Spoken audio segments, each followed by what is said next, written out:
Happy Thursday, everybody, and welcome back to the PCL. I'm Joe, joined once again by Fundy, and it is Thursday, so you know what that means. We are here for the other Riot game title. We've got two Valorant best of threes to get going, and the first one, again, we've seen a lot of lopsided records early in the season. That's one way to say it. This one, that is certainly one way to put it. If I knew any other languages, I definitely would go there as well. But it's going to be Tiffin sitting at 3-0, Rowan sitting at 0-3, looking to get in the win column. Two schools that we did see a lot last year, though. A ton in all titles throughout, under the Playfly banner, now here in Play Versus as well. And Tiffin, especially in Valorant, if I'm remembering, they were playoff contenders last year. Yep. I don't think they made it all the way to that Tournament of Champions, but they were given a pretty good fight over there in the postseason. And right now, sitting undefeated. I mean, there's a reason for that.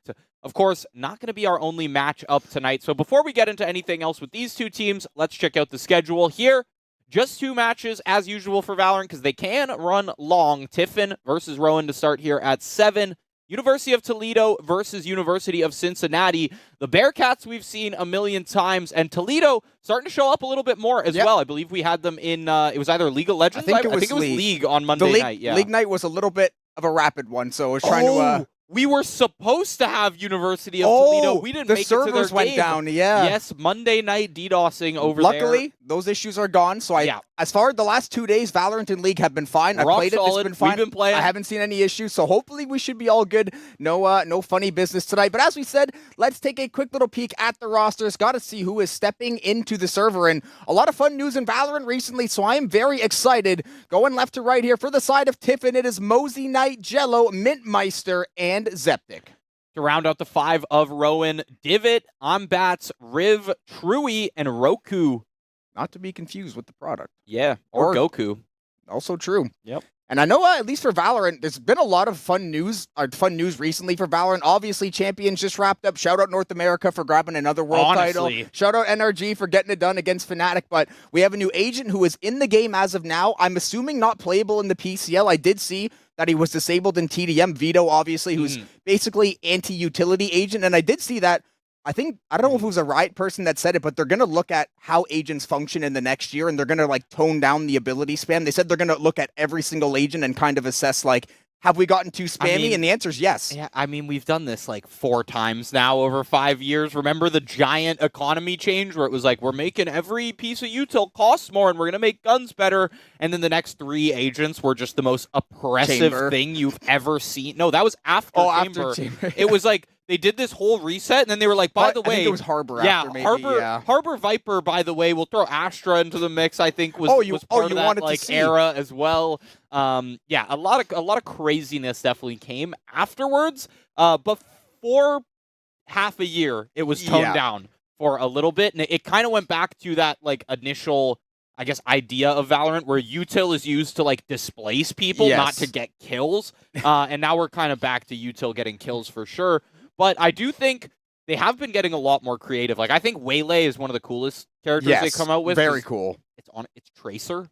Really? Yeah. It's Tracer. It is. In Valorant, it's pretty damn cool, to be honest there. And we do have the maps, I believe, that we'll be checking out for the day here. But yeah, big changes coming to Valorant soon, of course, with Champs wrapping up. And no surprises on the map picks here. I think the exact same series that we've been subject to for a little bit here.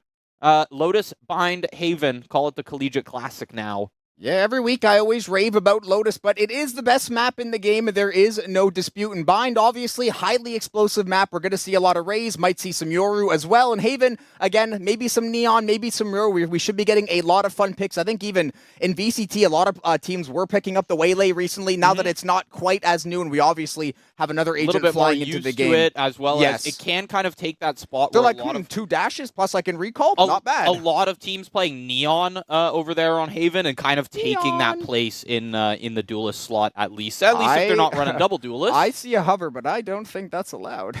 I haven't checked.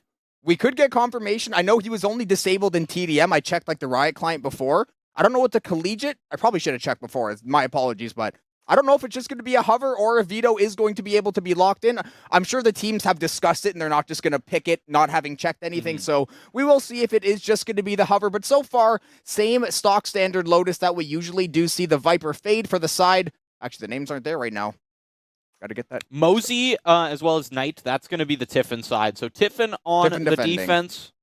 Come on, we just looked at these, Job, and I know we have short-term memory loss, but just short term. Yeah, we're like Dory, just keep swimming, just keep swimming to the next map. Just keep Mosey. yelling. I do remember Mosey from last year being a pretty solid Omen player. The paranoia is getting pretty crazy on the map, and Knight in his name. Yeah, and Knight with that Yoru, that is a specific face and a specific agent that I am most definitely remembering from that side. The rest of the team, I think False Sun might be the new addition to this roster. Here's at least the thing, in the last couple of months. These players love to change their names. They do love to change their name. That could be the same fifth man, and we just don't know. But yeah, Jello, Knight, Mosey, those all seem familiar to me, and something about that backwards R on Mintmeister seems very familiar as well. I was trying to read the word backwards for a second. That ain't happening. that is not any semblance also, of English, I'm pretty sure. Is that a clan tag? Where do you put AK-47 in your... Are those clan tags now? Oh, Premier maybe? Premier teams. Oh, yes, and yes, we've got a few Cloud9 members on the other side. Oh, yeah. Cloud team. No, we are going to see, though. We are seeing a lot of firepower out of Tiffin. Yoru Chamber, especially on the defense. I mean, Chamber, we don't really see him, honestly, ever. I think the entirety of watching Champs, I maybe saw him get played once or twice in, like, the group stage, maybe a playoff game. So, obviously, if you've been familiar with Chamber, he was OP. Then they basically took him out of the game with a round of nerfs, but he has slowly, Riot power creep, a few small buffs here and there. Eventually, the character gets in a much more playable Eventually, having state. a Deagle in your back pocket at all times becomes good again. Yeah, when you can ultimate, pull out the operator at will, basically, you have 2 good rounds, you get the ultimate up. That is definitely something to mess with, but... And Rowan's comp here, I mean, nothing necessarily spicy. This is quite literally the default Lotus comp that we've seen from 90% of teams here. So is Tiffin minus the Chamber. Yeah, that's Chamber true. used to be so prevalent on this map. The Yoru does kind of just pop in and out, depending if you want that Raze Fade combo or not. And obviously, once we see Rowan move over onto the defense, we'll probably be seeing that Raze Fade over towards the A side, right? That's right the where they're classic standing play. right now. Right where Divot is standing right now. That's where I'm expecting to see paint shells and seizes. Seizes? Seizes? That was not one of those words. I almost tried to think of it too, and I literally couldn't get one. Besides size, whatever you said was the one I thought of too. So sizes. Basically, just ejecto-cedo onto that one, and they're moving forward quickly here. Knight's gonna be the only one actually waiting. Oh, I do see a Viper there on the mini map, sitting right beside Knight, or right behind. Look at the shots to start. One can't find it in the close range though. Feels good to get that 1-for-1 as. I think we heard the spike get tapped, but yeah, not going to go down, and it's just a team ace from the side of Tiffin. We were nearsighted for a second, and then 4 people went down in the blink of an eye. Knight going to be the only casualty. Paranoia hit me IRL. Yeah, for real. I'm watching a 4D movie over here. That was quite the flash and setup, though, by Tiffin. And obviously, we did say they had the 3-0 record coming in, so Rowan was going to be battling an uphill battle for at least most of the night. Granted, we have seen a few teams, even in some of like the Overwatch series, the 3-0s that we've had, we have seen teams have very strong moments. We've seen players really start to emerge early in the collegiate season. But as Valorant goes, round 2, not going to be an easy one considering the economic state. Haunt over top of A yet again is going to scan out a bunch of people. So Tiffin, that is great information. And the rotations are going to be on to block the push at A. Yeah, I know you want to stay kind of in your little lane as well, but I would like to see, I believe it's Mintmeister there, start to use this flank angle that they're kind of now 2 rounds straight have just had the ability to do. Obviously, you do want to stay within range of your TP. That's the main thing. Mosey, you don't want to give up this Guardian either, though. If Roku can walk over and actually pick up this Guardian, or you just drop 2 players left and right. But False Sun, they get a little bit too aggressive towards a Link to go down. Mintmeister finally makes that flank angle happen. Is that the strangest thrifty we've ever seen? Beautiful round from Rowan in the end. Felt like 9 different fights happening at the same time, and they just all end up going the way of Rowan. The pistols get it done. We did see the Guardian get punished early, and now for Rowan, it's very hard to steal the second round. It's even better when you can steal away the entire armory from the other team. I saw the Bulldog, one of the Vandals, get scooped up. So basically the optimal round 2 to get us going early in the game. Yeah, that's got to feel nice. Yeah. When the weakest part of your team on round 3 is Bats with the Outlaw there. Yeah, you're like weaponry-wise. And you're playing Vice. Yeah, so you can just sit back, relax. Haunt goes down. I think it dropped. I don't think the timing was quite there. I think it scanned one player, but they knew they're there anyways. It's like, oh, I know exactly the frame you're on. I still can't actually punish it right now. So Tiffin now with the worst weaponry, they're going to have to get cheeky, just like Jello in the corner. Yeah, Jello just going to look for one of these right clicks, possibly find it on the fade as they walk out. Jello actually goes down, but Mosey is able to trade things out. It's 3v3. False Sun close. Good timing on that. Here's the reload. Decides to make their move, especially when you got spiked down. Dark cover. Gonna mean Truey has a little bit of space to move here. He heard him. But you gotta remember, this is a 1v2 right now. There's still another player in bats.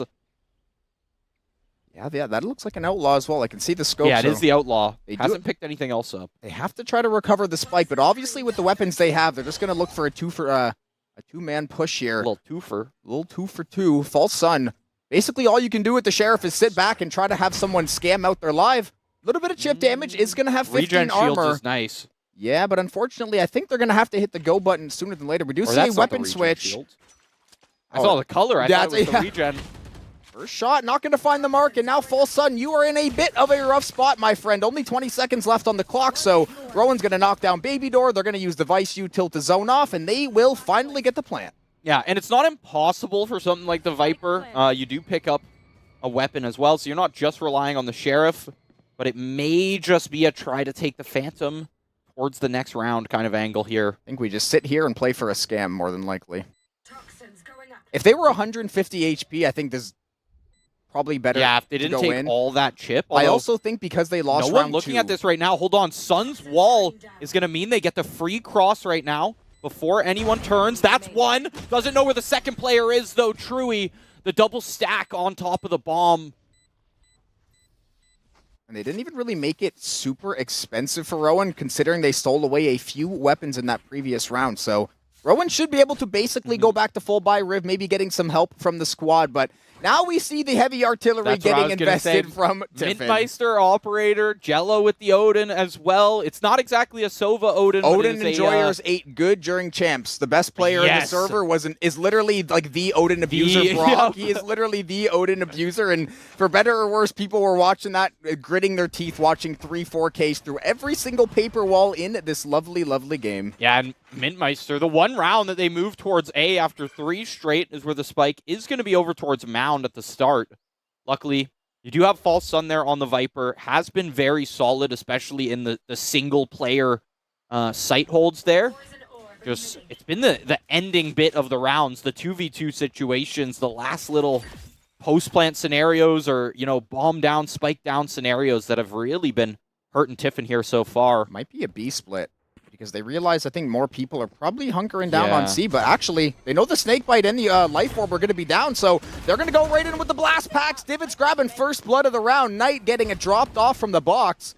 Haunt looking to scan out a few. I don't think they got any live pings. Spike Plant will get started, but False Sun again, playing their life beautifully. Already has the pit online as well, but Rowan, they do find the plant, and now we're going to get a 5v4 post plant to see if Tiffin can tie it.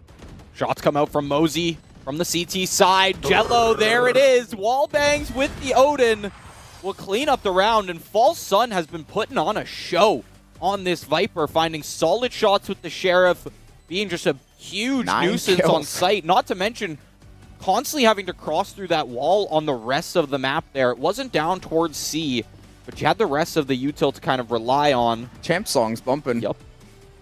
It ain't the Zed bundle. No, it's not. And I wish they would put like... that was the biggest flex before it came back. Now they've brought like every skin bundle back, so it's not the same. Listen, it's Zed though. It's timeless. Yeah, 100%. Guy made clarity. I know. That's why. Trust me, I know. Just for the people at home. Do a little market research later on Spotify.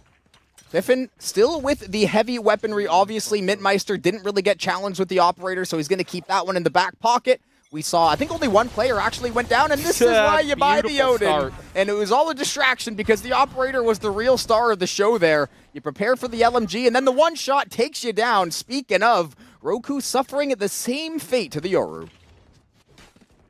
And with no damage down on the Tiffin side, you're down to a 3v5. Bats in a tough situation as well. Obviously, no real buys to come out from Rowan here, as the past 2 rounds have started to weigh on them financially.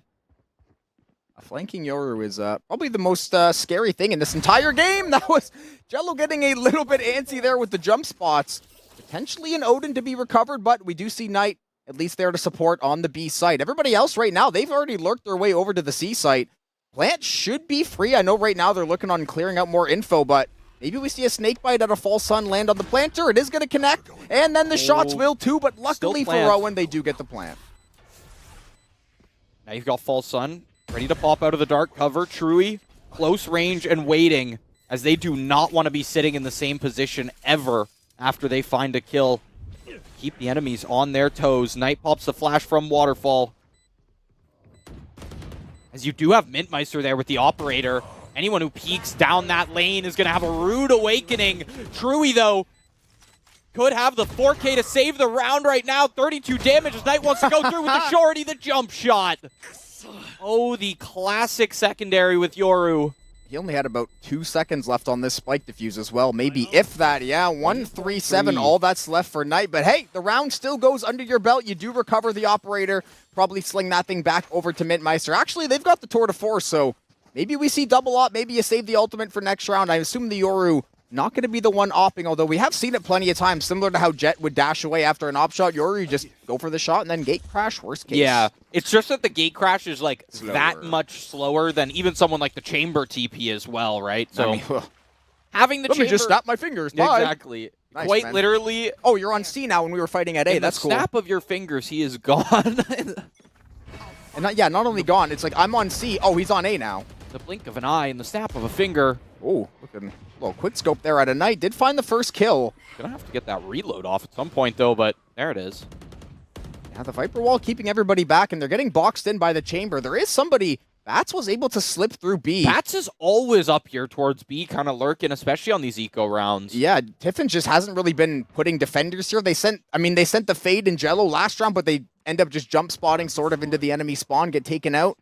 Trademark will get shot down as well. Everybody, it's going to be a mound push. I thought maybe we'd see a shot for the hand there, but the Prowler is going to force the TP away from Mintmeister. And again, it looks like they want to pressure C, but everybody else is going mid. Yeah, it could just be a revolving door kind of play. Oh, spots the elbow.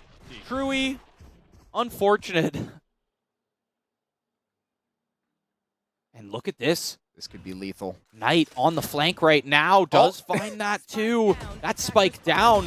We're going to have to see these two players rotate back for it. Paranoia from Mosey. This Viper is a sitting duck right now. Not only I see knives out. but they are blind. A flawless round into what I don't believe there was much invested from the Rowan side. It's kind of they two were on ecos. save, yeah. 2 ecos straight there. As now we see, about 5,000 in the bank for each player. Will get a full buy off. A lot of ultis this round as well, potentially. A lot of ultimates on the table. Would love to see if Divot could maybe try to get something going early with the showstopper, punish a little bit of early aggression. Obviously, it's the fine line between punishment and inting your team. You have to try to walk that tightrope. Quick bounce into the showstopper would be quite nice to start things off. Haunt. Doesn't spot one. Shots go through and takes one little chip and realizes their situation as Knight goes 1 for 2 or 2 for 1. My bad. And Truey, last man. Tiffin starting to see why this team is undefeated. Yeah, Rowan had the aggression when the buys were kind of imbalanced and they could catch players off guard. Now, the timing. Mosey didn't know we were playing Call of Duty again. Let's see, it is going to be the one-man mission over to the A site. And honestly, for Tiffin, the more I see the... What if it's over to the A site, tap it, TP back to C? Yeah, you definitely could try that. Unfortunately, I don't know if you're only going to use the Omen ult like so often. Yeah, I could see that. I just also wonder if the plant money is worth so much to use the ultimate when this round is realistically fairly doomed. You never want to count anybody out, but the fact that they are circling like sharks, Jello able to slide down, drop, find the one tap onto Truey, bringing Tiffin onto 5, and honestly, having a Yoru and a Chamber that can both just duel you and get out of there can The thing is, they might fight Mint and go, okay, Chamber's gone. Then there's a Yoru sitting there with an Outlaw who can also, we saw the gate crash get punished there. We did mention that it was a slower kind of getaway. But it got punished after a 2K. And that's the thing. Chamber got 1 and Yoru gets 2, and then it's like, okay, we went 3 for 1 on Mound. I'm cool with that. Yeah, you don't have to be too mad as you're always pretty much going to be able to buy up a rifle again. Not to mention, Mintmeister survived, right? That is true. The Operator moves through towards the next round. That's the real cash investment that you're looking to save. Still has his ulti as well. Yeah, anyways. not to mention that it just essentially means a free kill Mound as long as that Chamber player is up to the task. Knight, not going to have the same success as last round. There's the second line of defense. That used to be the first line. They just did a little bit of switching, and we see False on a absolutely lethal flank. The Vice Wall is going to give away info, but you don't have any time to get away. And now the pinch is on. Oh, you're worried about False, but double doors or rotating doors opening right there. Oh, my Viper has 13 kills in 8 rounds. I am loving life. Yeah, when you see a game where the Viper is the one on top with Chamber Yoru on your team. I mean, not that there's anything wrong with, you know, your strongest player, your strongest aimer being a controller or a Viper player or anything like that, but it's just, yeah, as opposed to the Yoru, as opposed to the Chamber, right? You don't have any gimmicks to get kills. Exactly. Good old-fashioned, disciplined, fundamental Valorant, and also snake bites from across discipline the map sometimes. And, yeah, a lot of free damage. Even if it's not real damage like the decay, it still counts. Now the pit going to be invested. I was about to say, I figure we see this sooner than later, especially on the defense. You basically just cut off an entire side of the map. Interesting to see the Chamber still here as well. Jumps bot. He hasn't gotten picked here yet, so he's got no reason to leave. If it ain't broke, don't fix it. Not only has he not gotten picked, he keeps getting picks. Yeah, you can't keep getting away with it, unfortunately. Well, unfortunately, he is going to keep getting away with it unless they find a different strategy to get him off the spot. Mosey, nice little transition there from Roku. And now we see Minto opt down in mid, and Roku's going to find the punish on there as well, eventually traded out by Jello. Finally, we're going to have a 3v3. The C site still basically out of commish for the next round. Nightfall going to be invested, it looks like, over toward mid. They're going to try to get a little bit of information there. Well, oh, we're back. Yeah, we had a little glitch on our end. Not sure if that was the... And now we're going to see a counter Nightfall. Pit still active on the C site, and they're just going to challenge into it. False is going to go over the top right now. Haunt will get taken down. Now it's going to be False shot from top box. Riv looking to get the spike down finally. 3v2 obviously. But we do see Knight going drifting. The clone going to get active, and so is Knight. Is good for the first one. Traded back instantly, and Rowan's got the advantage. Jello needs to find this 1v2. Concerned about the one-player top. Here's Truey drop, but you do have to be aware of Riv. That's the third round to be found for Rowan. Bring them back into this half as best as they can, really. Of course, Tiffin already secured, at the very least, a tied-up half, and with the way they've been playing, I could definitely see them grabbing another round here. I mean, yeah, if they didn't, they dropped the crazy round 2, which we barely ever see, and in the fashion, they almost got flawless on the bonus, or the anti-eco. And then they start to bring things back. They get some weaponry in their hands. But with everyone being able to buy back up on Rowan, could see another round come through here, as long as they continue playing kind of how they have been. The timing from Divot, not exactly there, so you're down to one blast pack. And Mintmeister, you can't fly fast enough. Luckily, Bass gets 2 back there, but yeah, that was directly to jail. Yeah, do not collect 200. Oh, this Viper has False been Sun, but you got to be concerned about bats right now.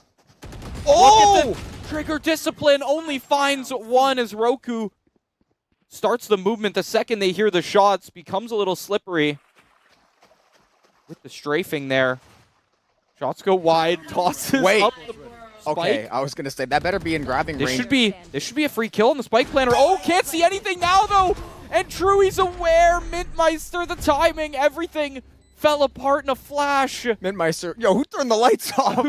Yo, why is my screen green right now? Yeah, a late Viper pit to secure the round. And honestly, if I'm Rowan, considering that they've had pistols for half the game, I kind of like that ultimate. Make sure you lock the round in. You still have a steel guard, and you have a showstopper and Divot. I mean, that was the most unfortunate sequence we've maybe ever seen from a Raze. We're still, 100%. We're still falling into the trap as well, it feels like, from Rowan, of we don't want to use our ultimates. The Steel Garden could have been popped in multiple rounds here to just start and get players onto the site, especially to deal with a few plants too. Especially to deal with someone like Mintmeister, who's been terrorizing them with that operator. Of course, now It's the tour de force instead. Is it any different? Nope. One of them's just more French. Yeah, one of them's a little more flashy. It has a little more opinionated. We'll say that. I mean, listen, Class, culture. It's the Champs Paris buff, the RLCS buff, whatever your preferred title is. A lot of Paris getting active in the esports world the last year or two especially. Also looking to get a few jump peaks over toward Mound, but nobody's going to be home. Tour de Force playing down in mid as well. They know Rowan likes to push there. Steel Garden going to be invested on the A site, which means they should be able to take it over. The primaries will be jammed. The Showstopper's not going to find home. This classic is ripping. Double dinks. Absolutely. So much damage from the Yoru. Good paint shells, though, to knock Mint off the spot. Yeah, very good timing on that. I don't think something happened. I don't think Mint heard the paint shells until they started popping at their feet. I think he just wanted to get a kill. Yeah, and was trying to like for it. Yeah, well, you just sit there and like maybe I can just soak it and get a kill, but then no one showed up. Mosey, good angle. One tap goes through. Finds Bats, can't answer to Riv. But if Riv peeks right now, they're going to be up against Mintmeister. Gotta swing together. Pops the shot on the Tour de Force, brings it back out. And False Sun, the finale, to be able to bring them 7-5 at the worst possible score in the half. That is quite literally what every team is aiming for, is to have that advantageous half. Oh, energy pistol buff too. I see why the kills are coming. Yep. This guy knows ball. It's the equivalence of the arcane buff. Don't know why you don't have the Odin though. Brock is not happy. We need to see at least 2 of them on the map at any time. Yeah, Odin with a Viper is very strong sometimes too, especially if the other team decides, okay, we're going to send it through the wall right now, we have the util to do it, right? We'll drop the smokes, we'll pop some flashes. The best that Knight could get was a Bucky for this round. That feels a little bit bad. No one can help a brother out. Yeah, no ult either. That's why I thought maybe you just go... It's a Yoru with a shotgun, so you can definitely make things work. That is extremely true. If there's a few agents in the game that are absolutely going to thrive in the chaos, he is probably head of the table. Speaking of the Headhunter, picking up a quick 2, shutting down so much of the firepower of Rowan early, but they do find the Yoru fade back the other way. They do lose their Viper in the process, so not an optimal start. And the spike hasn't really progressed too far either. And part of me almost thinks Mintmeister could have pushed for more there. Nobody had even turned to look at him as the shots were still coming. But I mean, you take your 2K and you keep your life. It's obviously still a fantastic play. Nightfall. Riv. Nightfall ready to be popped. Looks like it's canceled up. They want to break that door first. Have everything kind of happen simultaneously here as they push in. Bats gets in through mid as well. But now you are going to have a little bit of a pincer maneuver from 3 different angles here, and you only spotted one with the Nightfall. Mintmeister just in the issue of, I have to retake with an op. Don't have much here. Doesn't see the player in the scope either, which means the operator's down. And it's a 2v3 as they try to make this post plant happen, this retake. False Sun, that's a great start, but shut down. Mosey left in the dark cover, and yeah, the second they make that jump, it's just not going to happen. 7-5 becomes our final score for the first half. Kiffin flips over to the attack, and this is when I start to expect Knight to get a little more active, of course, on the attack. You can be a lot more tricky and a lot more, you can pop a lot more surprises out there into the game when you're on attack, I feel like. Yeah, you get to play Michael Myers as Yoru, basically. Once that ultimate is online, it is usually curtains for the other side if they can't lock down that pesky duelist. Here's the Raze Fade combo we've been talking about. If you've watched any Valorant since Lotus has come out, you have seen this absolute wombo combo take down many a player in the crossfire. But let's see if Tiffin's going to be ready for it. As I said, most teams run this play. I mean, it just works. There's a small doorway, and you get to basically pull everybody in and blow them to smithereens. Looks like only Mint going to be angling there, though, with the Headhunter. They will use the combo, and he'll TP away. Yeah, I don't think anyone got caught up in it. Anyone not named Chamber dies there, though. Or Yoru, if you had a great gate crash set up, I guess. But and False Sun on the pistol round once again. A very, very strong presence. Quick kill, go see. That's awesome, actually. Yeah. Walk it through, and now once the revolving door closes, you're going to be aware. You're going to have a sound cue should anyone come on the flank as well. Very nice play, and yeah, I got to agree. I love the speed of it. Yeah, just a quick... Sometimes we see a team get a kill, and they're like, we don't know if the sights are clear. For 20 seconds, and you let the enemies get their positioning back. It's like paralysis by analysis. You're like, we know someone has to be here. Sometimes no one's there. you can just go for it. That was a crazy line. You've never heard that? By analysis? You've never heard I that have before? not. Oh, I used to hear that in sports and stuff. That's a very real thing where you just No. overanalyze something. I know you. Yeah, I don't 100% it's a real thing. Speaking of, Jello standing on top of the spike, holding strong. Wow. Finds 3 as they continue peeking him. It will not matter. Yeah, it looked like Rowan a little bit paralyzed. No there paralysis on the post. there, yeah. Just analysis. They got done dirty on the C site. That was a clean finish out of Tiffin. And that is exactly the teamwork we expect to see. And again, give a lot of credit to Rowan. Not many teams are winning that second round, which has a huge effect on how the first half finishes. If they weren't able to clutch up with some of those pistols, this very well could have been a 9-3 halfer. Maybe even worse if the snowball got a little bit bigger, but now the buy coming through from Tiff, and only a few players actually going to invest. We see a Sheriff and a Ghost for False. And one of the other players, there's the combo. Mint is going to be able to slip by undetected. Knight makes it all the way towards Tree Room. Sun? So the go on Mount. Yeah, I was going to say, didn't even pick up an upgraded weapon, though, even after the first round win. That was real. I think Divot's going to be in an interesting situation if nobody actually crosses through right there, but it looks like you do have the Omen, who does just take down Divot in the end. Uh-oh. What is up with the Sheriffs today? Players are just shooting well. The collegiate Sheriffs are sometimes an anomaly, a spectacle. Let's see if they can find a little bit more damage. Bats will be getting dinked. It looks like possibly another shot through the wall, and 3v1 classic in hand.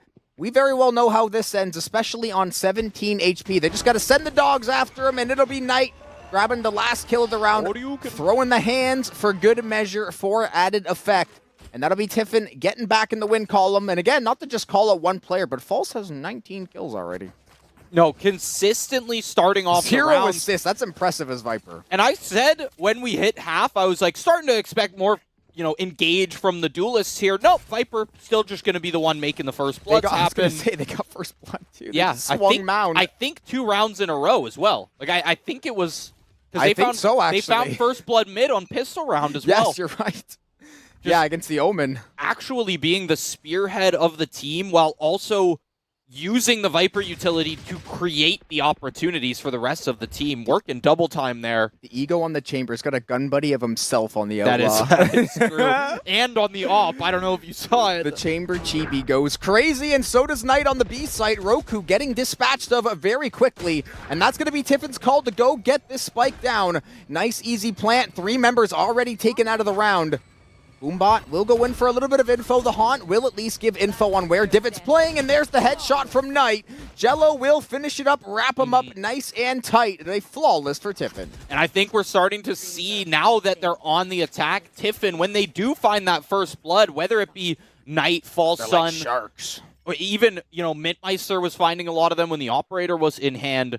Once they actually find that, since they're on the attack, they don't have to wait for anything else to happen. They pick a site and go. And we're getting the spike down very, very quickly. You're putting Rowan into these awkward situations of we just lost 2 on the rotation, and now it's a 3v5, not to mention, we're getting bamboozled from the Yoru occasionally, have to walk through the chamber traps. Like, there's a lot in their way in these situations, not to mention the player advantage that's already over towards Tiffin's side. They should have called the Yoru ability Bamboozle. I just think of him from Apex, Mirage. Oh, there's just 12 of you running around. Nice. I'll never figure out which one's who they real. did copy? Who was it?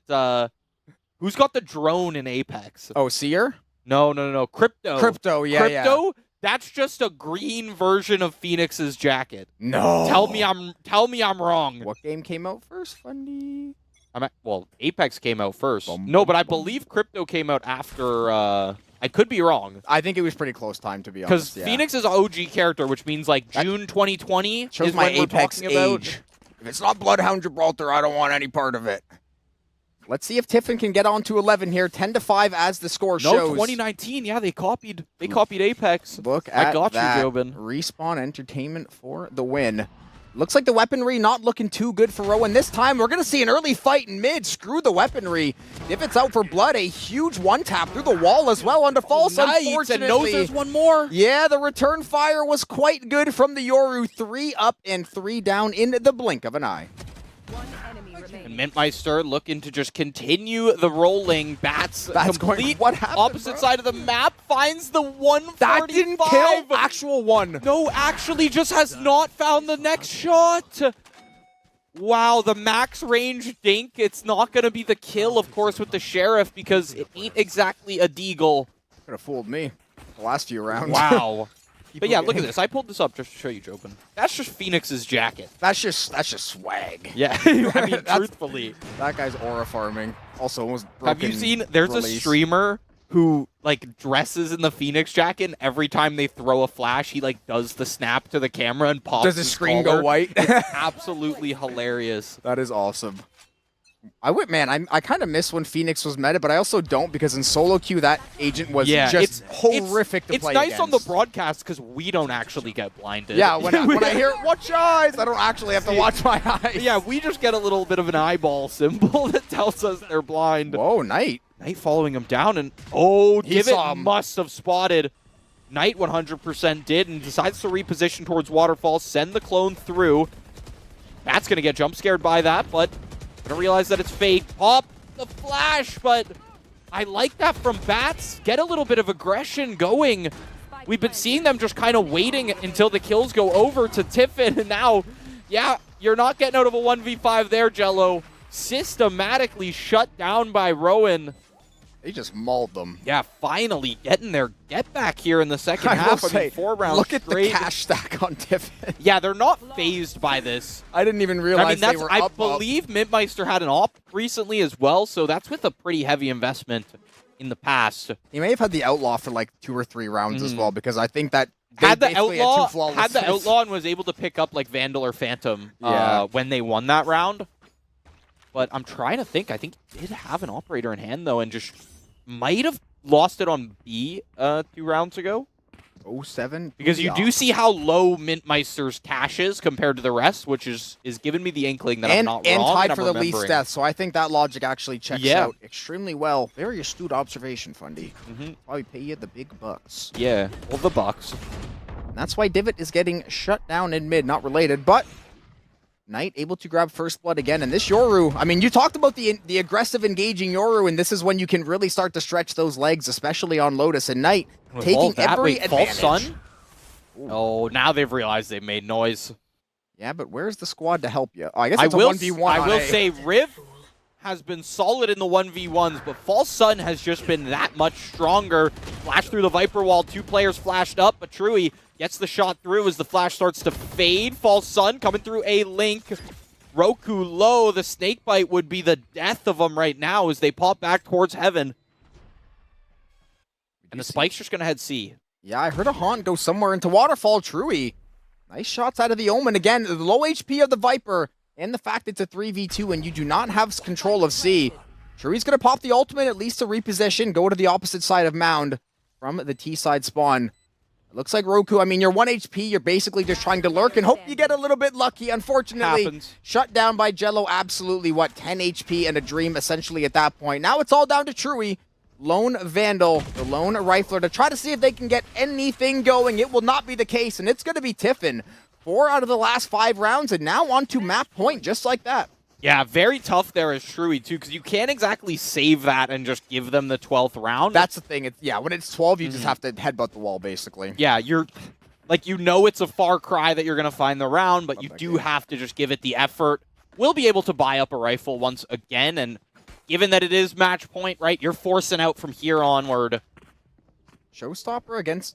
the one good thing is that Showstopper hasn't been popped yet this game. That's another... They used it once, but I think they zoned off somebody on A when they got a plant down, but it was just... I heard it explode, but it was like a zoning ultimate. I will say Nightfall and Showstopper are very good to play into a Viper pit, so if they can stay alive, or maybe not even let False get the pit down, they would have had a lot of tools to get through it, but that is a huge... And it's your top fragger. That's a huge False going pick. down first is nice. Concerns now being Knight and Mintmeister mainly. Knight, of course, anytime False seems to go down, Knight just takes the aggression into their own hand, pops up the ropes, but Roku finally comes out from their corner and finds the 2. Truey in the 1v1, shut down by Mosey. Now Bats, long rotation coming through A-Link and makes a lot of noise. If Mosey had any info, we actually could have just stuck the defuse, but obviously with all the smokes and all the action, there was no way to tell. Spots. The timing is Gets the diabolical. TP. No I mean, info. this is on Bats, the defuse. He's just going to jump peek. No info on the site, but Bats takes it. Keeping them alive for at least one more round. Losing 4 players in the process is going to hurt. Don't get me wrong. That is a very good point, You do got to check the cash as we move into this next round. They got just enough. Not even 4K on one player had the 4,000 under their belt, that being Truey. The rest of them, it's going to go back to light armors. It's going to go back to the regen shields, even a Guardian on Riv. And Riv couldn't squeak out anything more, not unless Bats just spends the last 2,900 they got, and it looks like they might do that. Yeah, they're trying. They're crunching the numbers right now and seeing what they can cook up. The thing is, they're going to have to budget. They're going to have to rely on these ultimates and really make impactful plays with them. We are going to see Min caught up in the combo, and it'll be the bullets from Riv. That is a fantastic start. Tour de Force now offline potentially. A little bit of a skirmish down in midnight.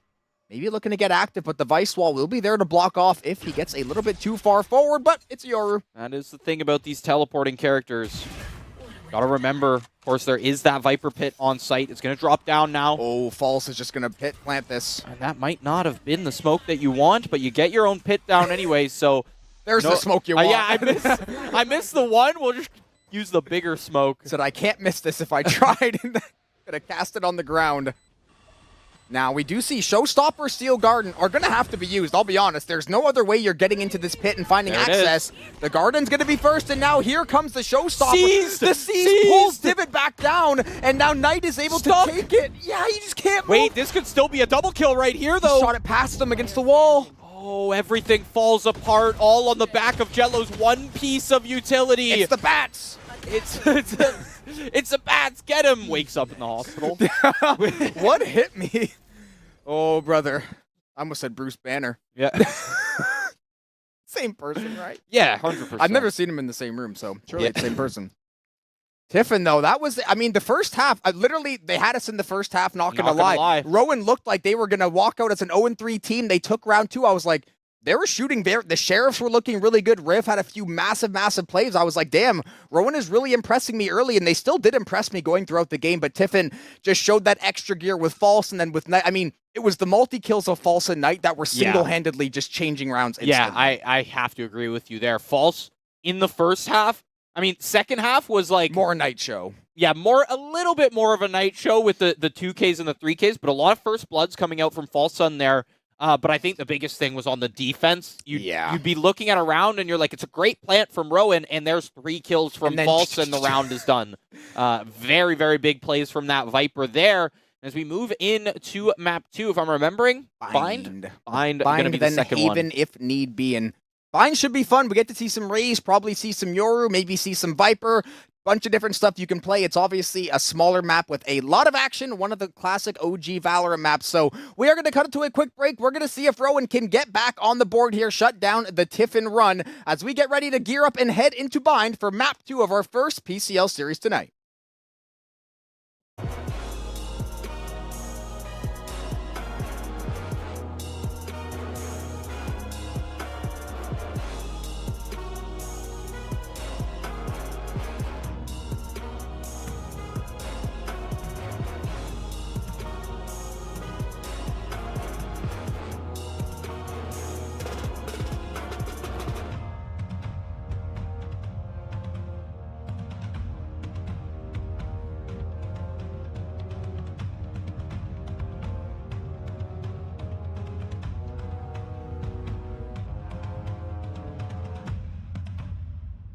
Hi, my name's Anna Grace. I'm 11 years old and I'm from Fort Thomas, Kentucky. I play wheelchair basketball for the Cincinnati Dragons. It's a travel team, so we've gone to Wisconsin, Atlanta, Florida, somewhere in there. Anna Grace was adopted from China when she was 27 months old, and 6 weeks after she came home, she had her first surgery on her leg. The doctors who reviewed her file, they weren't sure if she was ever going to be able to walk. They weren't sure if she had an intact pelvis based on the pictures, but she got into her first prosthesis then. I think it was about 2 weeks after her surgery, and took her first independent steps, and she hasn't stopped moving since. Or talking. Or talking.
And welcome back from the short intermission. We are continuing our coverage of Tiffin versus Rowan in the PCL. Tiffin, it looked a little bit sketchy early on Lotus, but they eventually gathered everything together. They got the job done. I believe 13-7 was the final score. So now we're going to kick things over to Bind, an OG Valorant map. I said we should be expecting some Yoru, maybe some Rays. It looks like that is going to be the case. And Harbor is a champ that I saw a lot at VCT, an agent that I saw a lot at VCT champs, and obviously it's Harbor. It works. You know what it can do. Yeah, it works, and especially on Bind, right? It's been very popular to drop that ultimate on the C site. And silly me, did I cover the whole site? Yeah. On the B site, and yeah, you just can't go anywhere. But Looks like Mintmeister will be taking False's role from last map, switching over to the Viper. Now seeing False's aim, this checks out a bit. Yeah, it starts to add up. The puzzle pieces Definitely are starting does. to get together a little bit more. And I'm expecting that Riv Divot combo to get locked in again as well. I mean, we didn't really see the C's work, at least with the paint shell, in terms of grabbing singles and doubles. They tried like a chamber. They tried to catch a chamber unknowingly four or five times. We saw it the one time, and they ended up just taking him down with a headshot. And Riv just said, "Screw this! I'm pulling up my gun. Yeah, I'm done messing around with you." We do see the Brimstone getting picked up. That is another. That's a classic. That is literally. It used to be like Brim Bree. You played the Bash Bros, and then you play, and then Raze would fly over the top, and that was Valorant. That was basically every single. And then round you throw a Bind. Sage on B, and you just you could never get down Long because the slow orb was the size of Long. I do, man.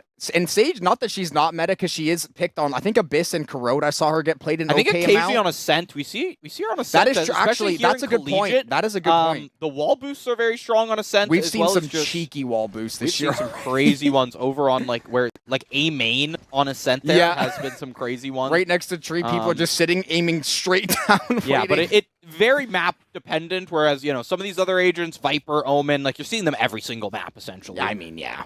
How could you not? Absolute classico. We do see the deadlock getting picked up for Bats. So when you're on the defense, and I mean on a smaller map like Bind, where it's very small doorways, it's the hookah window. Obviously, the TPs are in play next to showers and outside of main, but you can just lock off so much of the site. You can catch people on flanks. There's a lot of creativity you can do early, and we saw Bats have a few nice moments on the Vice last game as well. But Rowan definitely going to have to bring their A game this time.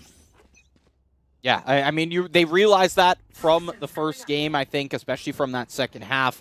First half was a lot more scrappy for the most part, and then Tiffin just I thought we were going to have like a 13-11. Yeah, Tiffin really did just run the attacking side when it came down to it. Now they start here on the attack. False going to use that satchel, just get in quite quickly as Jello finds the first, and once again, this is what we expect from Tiffin. Very quick plants, very quick site takes. Frenzy sighting in 2025? We saw 2 of them, I think, actually picked up somewhere in this round. Unless I was just on, we were on night pre-round. Wow. Every one of those bullets just connects onto False. That is a nice way to take down the Raze. It is still a Tiffin advantage, though, 4-3. Nice shots out of Knight. We are going to see I'm Bat just lay down the deadlock util, try to keep everybody hunkered down in place in Lamps. Unfortunately, it looks like it wasn't going to be enough, at least for the moment, though. Divot is going to be on Ace Watch. Only a few more kills to find, but it is going to be Mosey and Mintmeister lurking in the wings to make sure Tiffin grabs one. Yeah, and the timing, too, right? We saw, I believe it was Roku there on the Yoru, tap the spike, and then you just hear Molly, and then it's that happens. The last thing you hear before you go to the gray screen.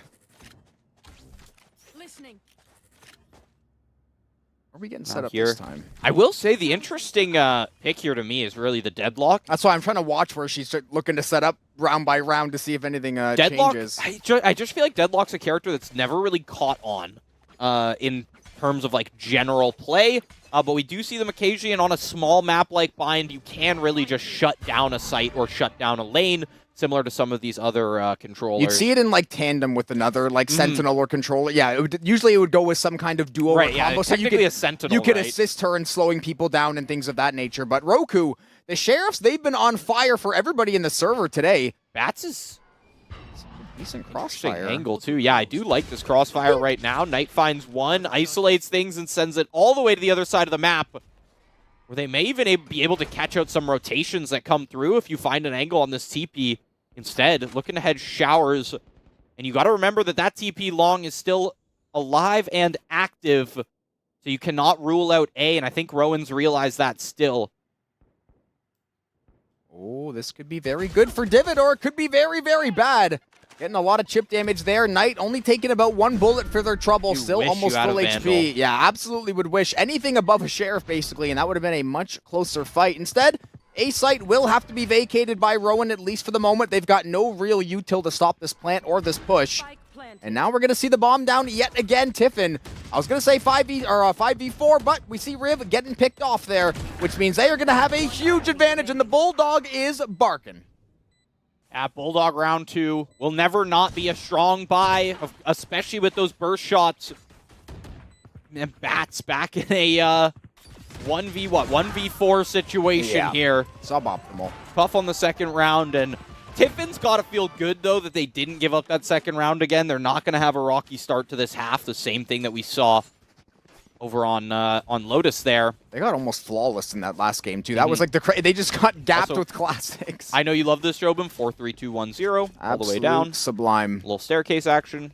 Rowan, they would like to see a little bit more, but we're only 2 rounds into the game. The rifles have now been purchased. Phantoms and Vandals galore for their side. I want to see what they're going to try to cook up here on the defense. Looks like Deadlock Fade going to be playing opposite sides of the map. Good for information. Omen going to be peeking out of showers for the moment. Or out of B main, rather. Paint Shell's not going to find home. Viper Wall, good for cutting off vision down mid. And it looks like Tiffin may be hankering for the A site, at least for now. Yeah, they have been taking these rounds a lot slower than they have on Lotus. I think just because you haven't seen a First Blood 5 seconds in, for the most part there. Because when they do find that pick, they're sprinting onto that site, right? And we've seen it on the A site now. 2 rounds straight. False Sun. Yeah, nobody's fazed by that. They just shut down Roku, and we'll be able to grab up that orb most likely. Oh! They move through. Riv starting to get active once again. Listen, I like that. The Viper Wall's there to cut off vision. You might as well get active. You have a feeling she's probably somewhere lurking around. And that's not a bad pick to find early in the round as well. Now Jello, truly going to be on the crossfire on A setup. Several players. We got the Deadlock Omen combo at B, and it looks like Tiffin, they are going to opt for the B push. Once the rotations come slowly but surely. Yeah, you're waiting on some players still. But now, smokes are down from the brim. First truly. Mosey wants to mosey on over, find that plant. Truey did just have to wait outside the smoke for a second, but heard the plant and took that as their opportunity to find a pick. It's going to go through well. Big flank from False Sun here, though. Last player standing. Are going to have to be aware of that hookah player. Paint Shells come through, spots Truey's head, and now they know they have a second to wait for Spike Plant. Instead, just wants to take the fight. This is False Sun we're talking about. This is the shooter of the Tiffin side today. Yeah, I was going to say, that was a crazy angle to try to take because that Omen had a decent vision of that angle up in hookah. Yeah, like that's an aggressive play. You had time to just wait for sound cues, 100%. You're not worried about... You maybe are worried about a dark cover and getting smoked off, but for the most part, playing time is what would be, I guess, be considered optimal there. But you know what's more optimal? Headshots. Bop, bop. Yeah, equally optimal in the right spot. And that is going to force Rowan to an unfortunately familiar face. That is going to be the eco round. Sheriffs and a few more pistols, some light armor scattered between them. A nice flash through B-Link is going to catch Mosey, but no damage to follow up, so not the end of the world for Tiffin. And they are just going to go for the absolute assault toward B. Deadlock Util will be invested. They're going to have to shoot that thing out. Paint Shells will also be useful for at least taking down the cage for now. Everybody else, they are just getting ready for the slow crawl. It actually didn't take it out. I'm surprised. Yeah, I mean, you do have to invest a lot of damage, especially towards the center of that cage there. Probably just going to be the second mag to come through as Knight opens things up onto Roku. Second mag. Look at the flank, though, coming through mid. Midmeister going to have to be ready for this right now. It is an outlaw, though, so if you miss one shot... But oh, no, that's meant with Midmeister the outlaw, yeah. way too concerned with hookah right now and just ducks them. No commit from Riv and Divot either. Oh, no. Haircut for the Omen. It's just one kill after another. Not even ready. Completely forgot about the hookah player. Nice shot. Yeah, now you do have Divot and Riv, but they are just sitting on these eco weapons on those Sheriffs. Takes down the one, but it's 4-0 still. Tiffin keeping their undefeated streak in this map so far. They don't really need to buy up anything, at least too much. They keep a few players alive. The Outlaws are obviously lethal on every map on Bind. You can catch these fast rotations and catch people slacking pretty hard. The buy for Rowan, obviously pretty close to full. I'm Bats will have to suffer with the Guardian. Obviously, the Deadlock Util has to get purchased up, especially if you're kind of solo controlling the B site like you have been. A little bit of assistance from the Fade. Throw that Haunt over top through Hookah. Should be able to get a little bit of info if they do go marching. And yep, gonna get some few scans there. Uh-oh, here it comes. Yeah, there's a judge in the hands of Knight as well, so you do got to remember that. Now you got this little rascal. Oh, the hookah play could be huge right now. There's one. I thought he got that kill in mid, too. I was like, that's yeah, not how the judge works. I thought there was a second, but it looks like it was someone else who answered that kill onto Bats. Divot just absolutely cornered by utility towards back sight. Truey once again, I mean, every player in Rowan just gets stuck in these 1v3, 1v4 situations, but the shots from Truey have been on point all game. Brings it down to a 1v2. Could have a good job isolating these up, but Jello takes the aggressive angle, hops on top of mid-sight. And Christmas in October. Yeah, what presents did you get this year, Jobin? A year older, Fundy. Back pain. A year older, slightly less good mechanically, nothing good. For Rowan now, hasn't been too much good going for them, especially now on Bind again. It feels like every other round they've been on an eco, and that's the unfortunate state of losing every single weapon a majority of these rounds. I saw Bucky and a few Sheriffs getting scooped up. I really love that play out of the Yoru from Tiffin, just jumping in there with the judge saying, listen, there's 2 players here. I'm trusting this shotgun. I'm trusting the confidence. That's unfortunate. There you go. Where are you going, Prowler? What the dog doing? Nothing. Stim beacon here. It's a stimmy. Yeah, Roku could get jump scared. Nobody's actually been like finessed by the clone just yet, which is quite nice to see. Player standing. Well, you got distracted by the aerial assault there. Was there a showstopper? I can't tell. I think Divot still does have it in hand. They both have it, yeah. I can see the very vague outline. I guess we'll see for sure when the round starts. Oh, yeah, okay, yeah. Now we can see there. the gold on the backdrop. Mosey, the only one falling last round, I do believe. Everybody else already has their weapons, and they've got a whole lot of cash in the back pocket as well. Orbital Strike now online, Showstopper, Viper Pit. These are not fun things to play around. Luckily for Rowan, and now I will say this, down 6-0, 5 ultimates, 5 rifles, you have got to win this round. But yeah, it's do or die here, I think. The longer that this undefeated streak goes here on Bind, the more it's going to weigh on you mentally as well. And yeah, investing ultimates is going to be something we're going to have to see soon, right? We've seen it from Knight there, who was able to basically solo start an entire round just with the dimensional drift, and still starting to get that just that hesitation where it seems like they just want to save the ults for a perfect time. Sometimes you just got to save it to shut down the push. Somehow, Knight with the gate crash saves their lives, and Divot goes down. Knight, insane aggression coming out from this Yoru.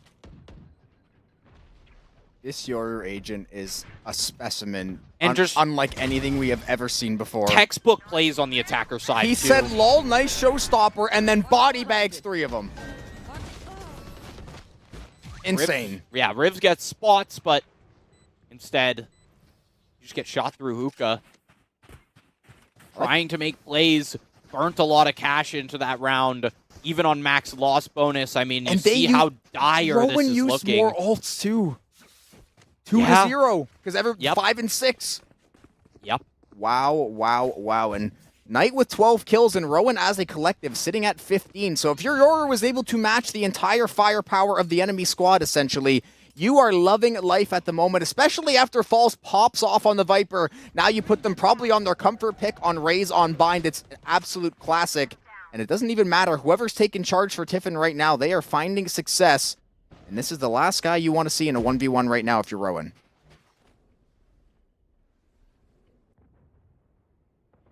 And I like how Knight is just taking a lot of these situations into their own hands, being the lurker that you kind of want that Yoru to be. Truey going to be the only one on a site as the TPs do start to come through, and there it is, Knight from Showers. As they are going to be clearing out the rest of the site before they really say go, go, go. Well, I think the second they realize that players are on rotations, yeah. Going to see the Showstopper popped up here, shoots it close, takes a little bit of damage for that, and won't find anything. I think the Yoru TP'd away.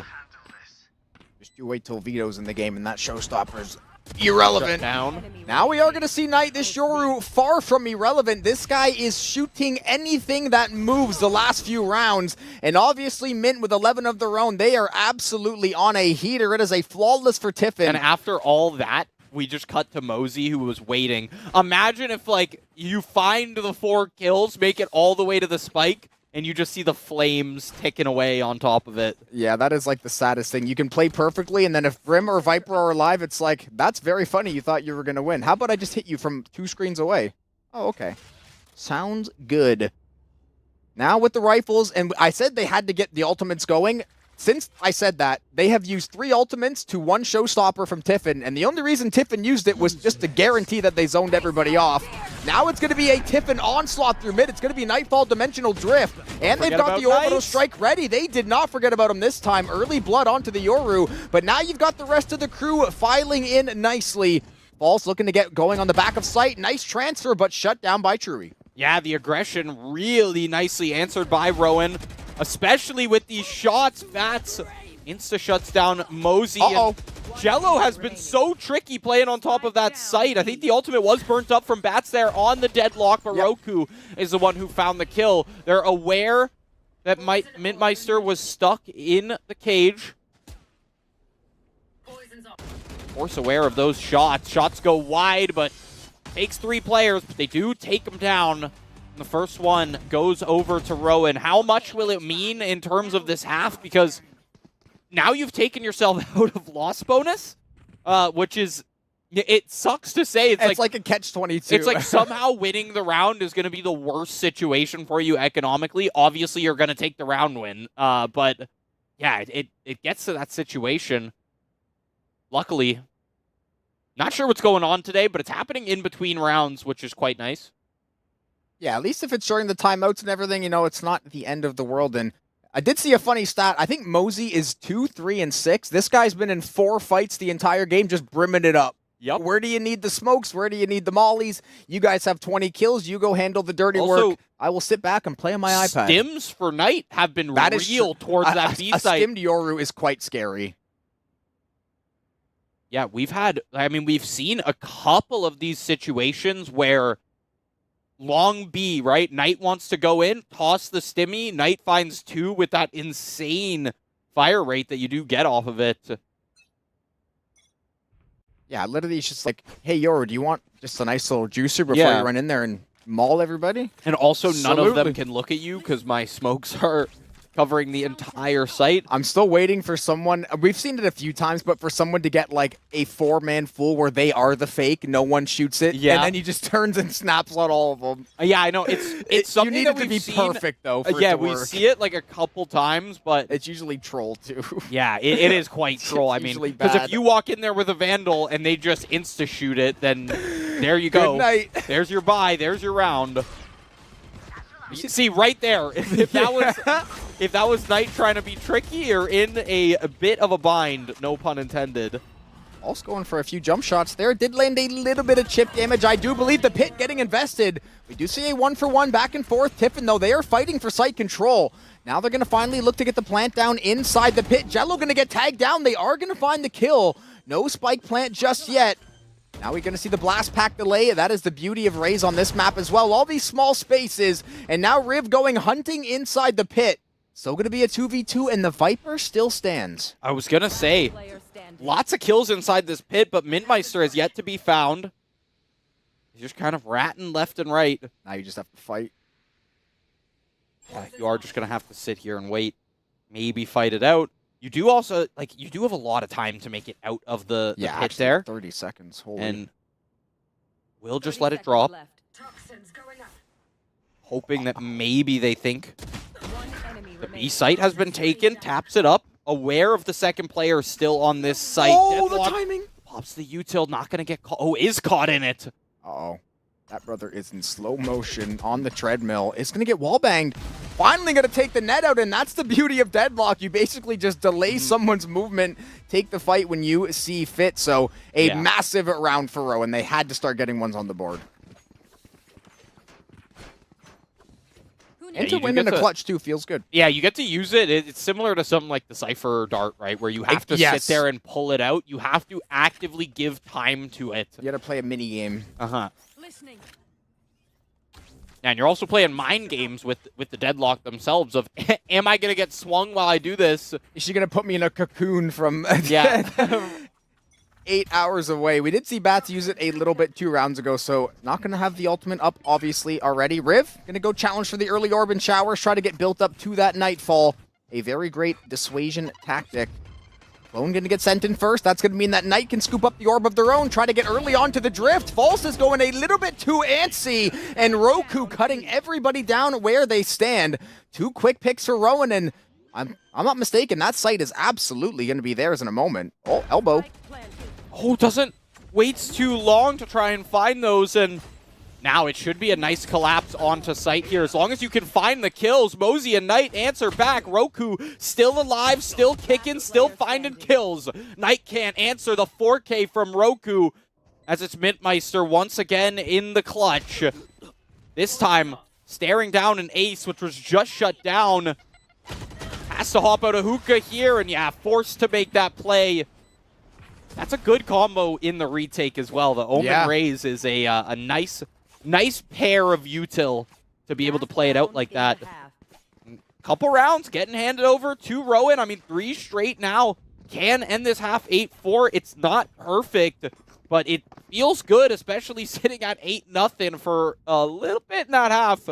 Not really being able to answer now, just having the answers seemingly. A lot of them coming off of Roku's kills, and of course, Bats in the 1v1 there at the end was nice, calm, cool, collected, able to take down Mintmeister in the 1 round. This guy's saving Gotham. You think he's shook out a game of Valorant? Yeah. That is crazy work. We do see the orbital strike. I think that's the first one of the half. I was literally about to say, I don't think Mosey is actually ulted yet.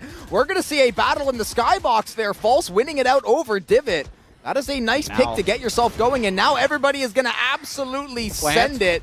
Yeah, Plant looks like it will have time to go through because Riv gets taken down as well. The flank goes through, and False going to be on ace watch, but Roku, unfortunately, with a beautiful flank ratting away in the corner, but that is going to leave Bats all to their lonesome, and I don't think they're going to have an easy way to get out of this one. Yeah, it's not the 1v1 you had previously, and Tiffin feels good to answer back as you end the half 9-3. You maybe, you know, tone down the attitudes of Rowan a little bit there. They were starting to get a little bit too comfortable in some of these rounds. You know, False stretching the legs a bit. You get a few kills. You pop off with a 3K. I have to jump on this box. I have to jump out of hookah. I'm literally dying to try. And trying to die. Boom, boom, boom. Dun, dun, dun. Look at the kill differential on Tiffin. 19-14. Then there is a significant drop. I guess 14 to 11 is not significant, but it is crazy how 2 players are just single-handedly willing rounds through so often. 100%. And switching up who it is as well. Like, False has had their rounds, key point last round, but definitely not the same as that Lotus, where it felt like False was the reason a lot of these rounds were coming through. Now we're seeing Knight getting more active here on Bind. Makes sense in the Yoru. And of course, Mintmeister on that Viper. Stark changes from the Chamber, who was basically just looking for the 1 pick, and then that was their job done for the round. Now you're on the Viper, and you're looking to make clutches happen. Roku, 3 so far on the pistol round. A hot start, especially just coming off of a 4K a couple rounds ago. Spike planted. Yeah, making the most of the Yoru, repositioning, getting in these little small corners, finding people, catching him off guard. Just like False catching him there, though. Quite literally spotted the top of his head. Yeah, chopped his top quite briefly. And now we're going to see False trying to scour the rest of the site. There are 4 players still alive for Rowan, so they are in absolute chill mode right now, basically all stacked up outside and inside of lamps. They know the time is on their side, and that Tiffin with the weapons, not really going to have too many options. Paranoid flies through, Frenzy shots going as well. All down to False in the 1v4, can't find anything. So Rowan getting on the board first in the second half. First pistol round we've seen them grab through as well. A lot on the back of Roku there. And insta-buys up the rifle. Like to see it from the Yoru, especially when you've been popping off the way you have in the past couple rounds. You got to keep that momentum going in some capacity. Now, is Knight just going to go sit I was going to say, I don't know how I feel about investing cash like this from Knight, even though it is just a Bucky. Fine. We'll have to see. I mean, they might just want to force it and fight it out. Step 1, Yoru. Step 2, Shotgun. Step 3, Prophet, buddy. Just you wait and see, because now that got shot from the window side of there, so if they end up going into hookah, or if they're not aware that, okay, the fact that they're going long, yeah, they're going long, so that's going to circumvent the potential sneakiness that the Yoru would be cooking up, and now there's going to be some support filing in through mid. I do like that they're just going to go for the flank, but yeah, it's Bind, folks. We're hitting the TP. Shorty's only got 2 shells in there, and False, there's a lot more than 2 players en route. but you're still going to be good for one. You can feel happy about that with a shorty in your hand, especially when you realize the force that was coming at you. Yeah. Quite literally an entire squad, the whole platoon. They hear the plant go down, and Jello, now I'm starting to like the investment of some of these weapons there. Oh. Riv with the Guardian has been strong the past couple maps. You don't want to count out that fade when the headshots are necessary. Give it just holding whatever flank they might be able to find. Mintmeister, lucky in hand, just not the greatest weapons for this. Especially with all players just hiding in the showers. Okay, well, he saw the animation Aware of that. the TP. Aware. Yeah. He saw the animation of the TP. I thought that was going to get a little sketchy for a moment, but Riv with some sharp shooting there. A few headshots with the Guardian, a nice early plant by Rowan, and hopefully finally getting their legs under them so they can go on a run here. Yeah. And even from the Tiffin side, I mean, I guess I questioned the buys last round. They still do have rifles for the most part. And instead, okay, they decide to go not double Guardian. They make it work. I don't know if they're lacking utility on a couple players or just probably just the light armors is how they're saving most of those credits. But Knight originally was going Judge full armor and then decides to take a little bit of a longer range approach. Probably realized that after last round, you know, the shotgun, if you don't immediately start in close range, the shotgun's not going to give you the same kind of value. You say that, and he's running at them in the spot. Yep. Maybe you should have took your advice. You would have kept him safe for the latter part of the round, but Yoru gets active, and he gets killed immediately. Mint will suffer the same fate. Yeah, these pistols, they are firing on all cylinders. That was a free kill from Roku. Mosey just no idea the mid push already manifesting. And now Jello looking to see if he can square off a few of them. Two nice answers back in mid, and now it's False locking down Showers. The C's will go out, but False able to sidestep it cleanly. And now you've got Riv absolutely pinned down, but little transfer, little wiggle, and they're going to back off. And it looks like this pesky Omen going to plant B. Yeah, wants to focus on the rest of the map there. Aware of the last two players on A. And it'll be a long, long rotation from Riv.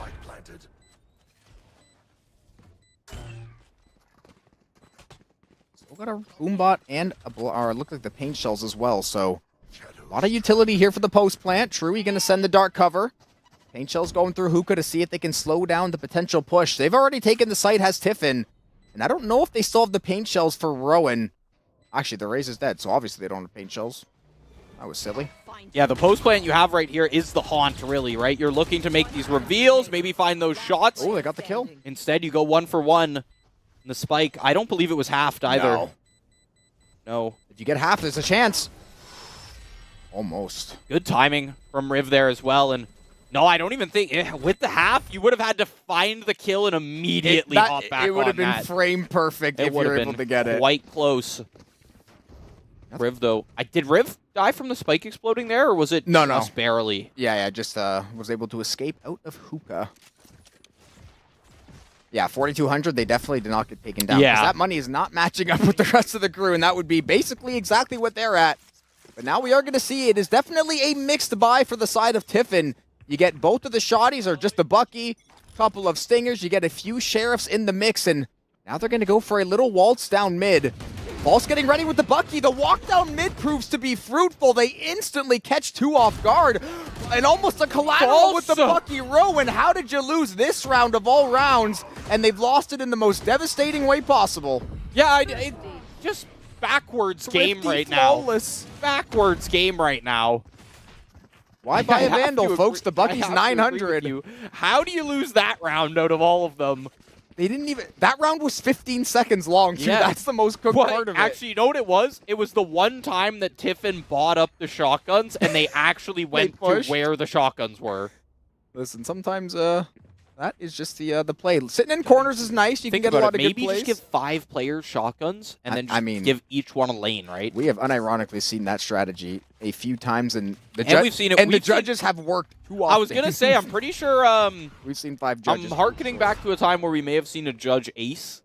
Oh, we've probably we've seen it. It was like Garage B on Ascent. I can't remember the team. It may have been a Fisher game. I think I do remember, actually. I want to say it was in Playfly even last year. Dude, the judge, I mean, this gun is awesome. Yeah, the judge and the Odin it's are awesome like until you get blasted with it. The judge and the Odin are the two that just put a smile on your face when you see them get purchased. And they make you smack your desk with a closed fist when you get taken out instantly by them. Nice flash. Oh, we do see Mint was actually able to dodge it. Never mind, it was a good idea. The execution just a little bit off-timed. Divot's going to find one back in Hookah, so a nice answer out of Rowan. But Tiffin right now, they are ready for basically everything, except for that 1v1. Riv out-dueling Jello. Now the Nightfall will be invested from Rowan. They want to make sure they lock this round in, but you've lost your Raze at the cost of the plant. Listen, you don't see Mosey too much, but the shots are there when you need them. Plant still does come through. Boomstick. Wonder who Nightfall is online against as well. Last player standing. Just going to wait out the showstopper.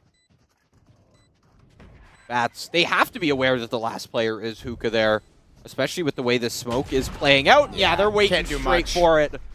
Bats.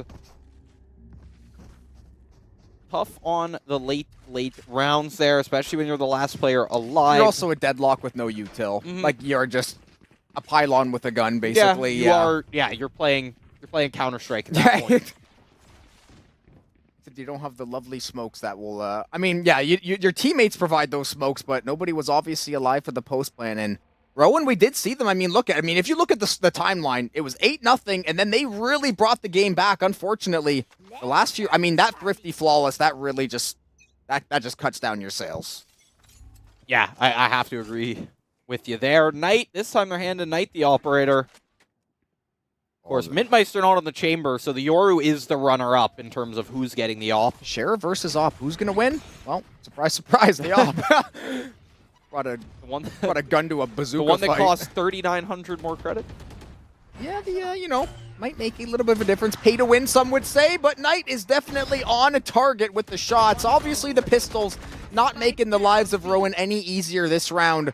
Roku, the only one left standing, gets absolutely lasered through the smoke and taken out. And Tiffin, just like that, almost identical to map 1. Just not in the timeline, obviously. 12-6, knocking on the door of a series win. And could end this game just one round, I guess, better than the last one. Of course, first map ending 13-7 in favor of Tiffin.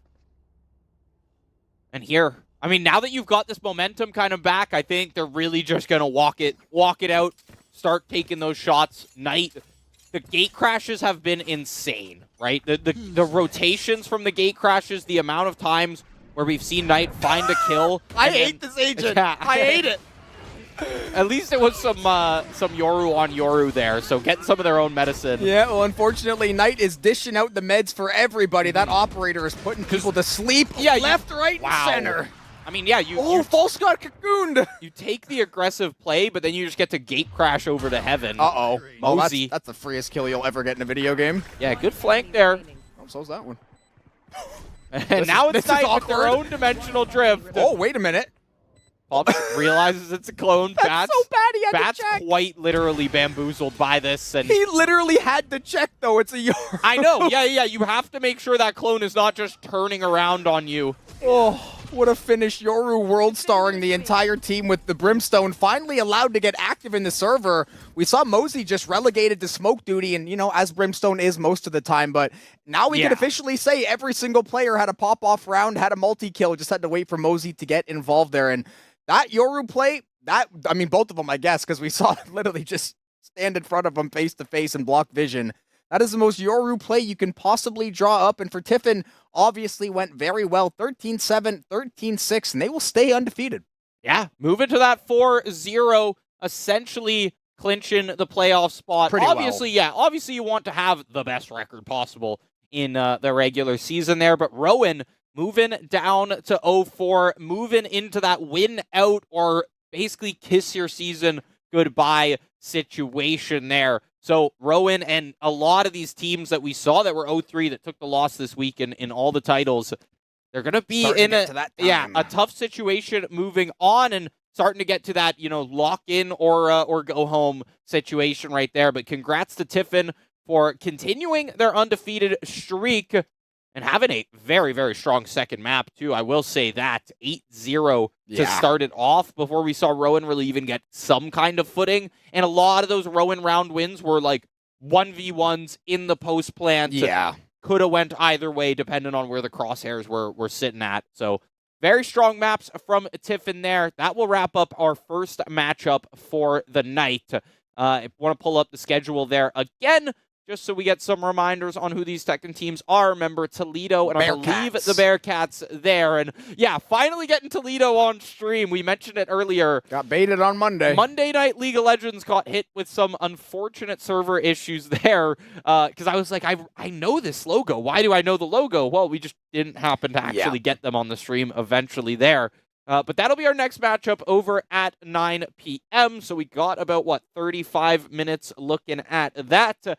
Will be a little bit of an extended break, but make sure you come and check out the next BO3 that will be happening. I'm Fundy. That's Jobin. We'll be back in about 30 minutes.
it comes to performance, it's hard to beat a desktop gaming PC, and this year, we're adding a brand new machine to our lineup, the ROG G700.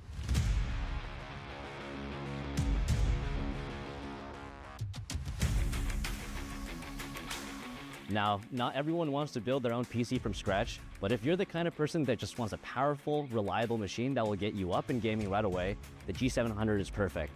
Pick the configuration that matches your budget and game library, and you'll be on your way. Now, apart from its standout style, there are a few things that set the G700 apart. First and foremost, the G700 uses high-quality ASUS components designed and built by the people who made ROG the best brand in gaming.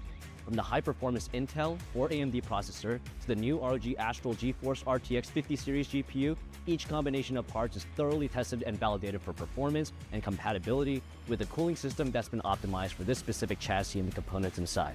And speaking of compatibility, that's another advantage of the G700. Unlike many pre-built desktops, the G700 uses standard-sized components for everything, so you can easily upgrade parts down the line without worrying about proprietary connectors or unconventional mounting points. This accessibility is perfect whether you're an at-home gamer or outfitting an entire esports team at a local school. And if you hit a snag, there's only one company you need to contact for support.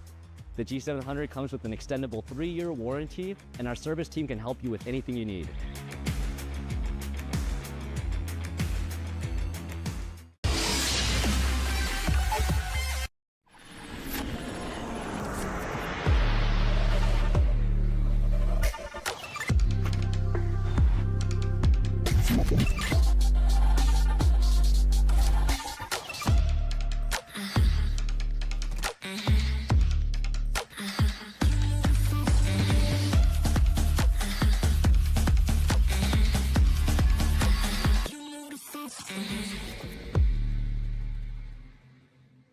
Hi, my name's Anna Grace. I'm 11 years old and I'm from Fort Thomas, Kentucky. I play wheelchair basketball for the Cincinnati Dragons. It's a travel team, so we've gone to Wisconsin, Atlanta, Florida, somewhere in there. Anna Grace was adopted from China when she was 27 months old, and 6 weeks after she came home, she had her first surgery on her leg. The doctors who reviewed her file, they weren't sure if she was ever going to be able to walk. They weren't sure if she had an intact pelvis based on the pictures, but she got into her first prosthesis then. I think it was about 2 weeks after her surgery, and took her first independent steps, and she hasn't stopped moving since. Or talking. Or talking.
Welcome back, everybody. A little extended break there. If you didn't catch our first matchup of the night, that was a Tiffin University win over Rowan University, 2-0. Tiffin staying undefeated. Yep. Rowan staying at moving to 0-4 there after week 4 here. And we've got one more best-of-3 matchup for the night. This one, on paper, should be a little bit more of an even matchup. Yeah, a little bit more of an even fight there than what we've been seeing this past week. Both of these teams going to be sitting at 0-3, that being the University of Toledo, as well as the University of Cincinnati, a.k.a. the Bearcats. I'm sure that the Toledo's got like a second name as well. I'm trying to see what they're maybe a Trojan, something like that. The what's his name? The Evil Knievels. Oh yeah, because I think it's supposed to be a guy on like a motorcycle, like a stunt rider or something. Is kind of what it looks like. But as we move into this, of course, we do got to check out the rosters that both of these teams will be fielding tonight here.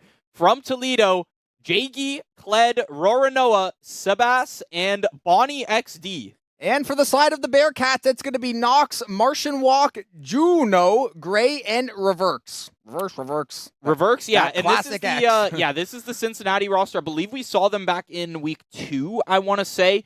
We have seen this roster here before. Toledo, fresh faces to the stream there. And yeah, producer Ryan was letting me know there was some One Piece references in there. I do spot them, just to let you know.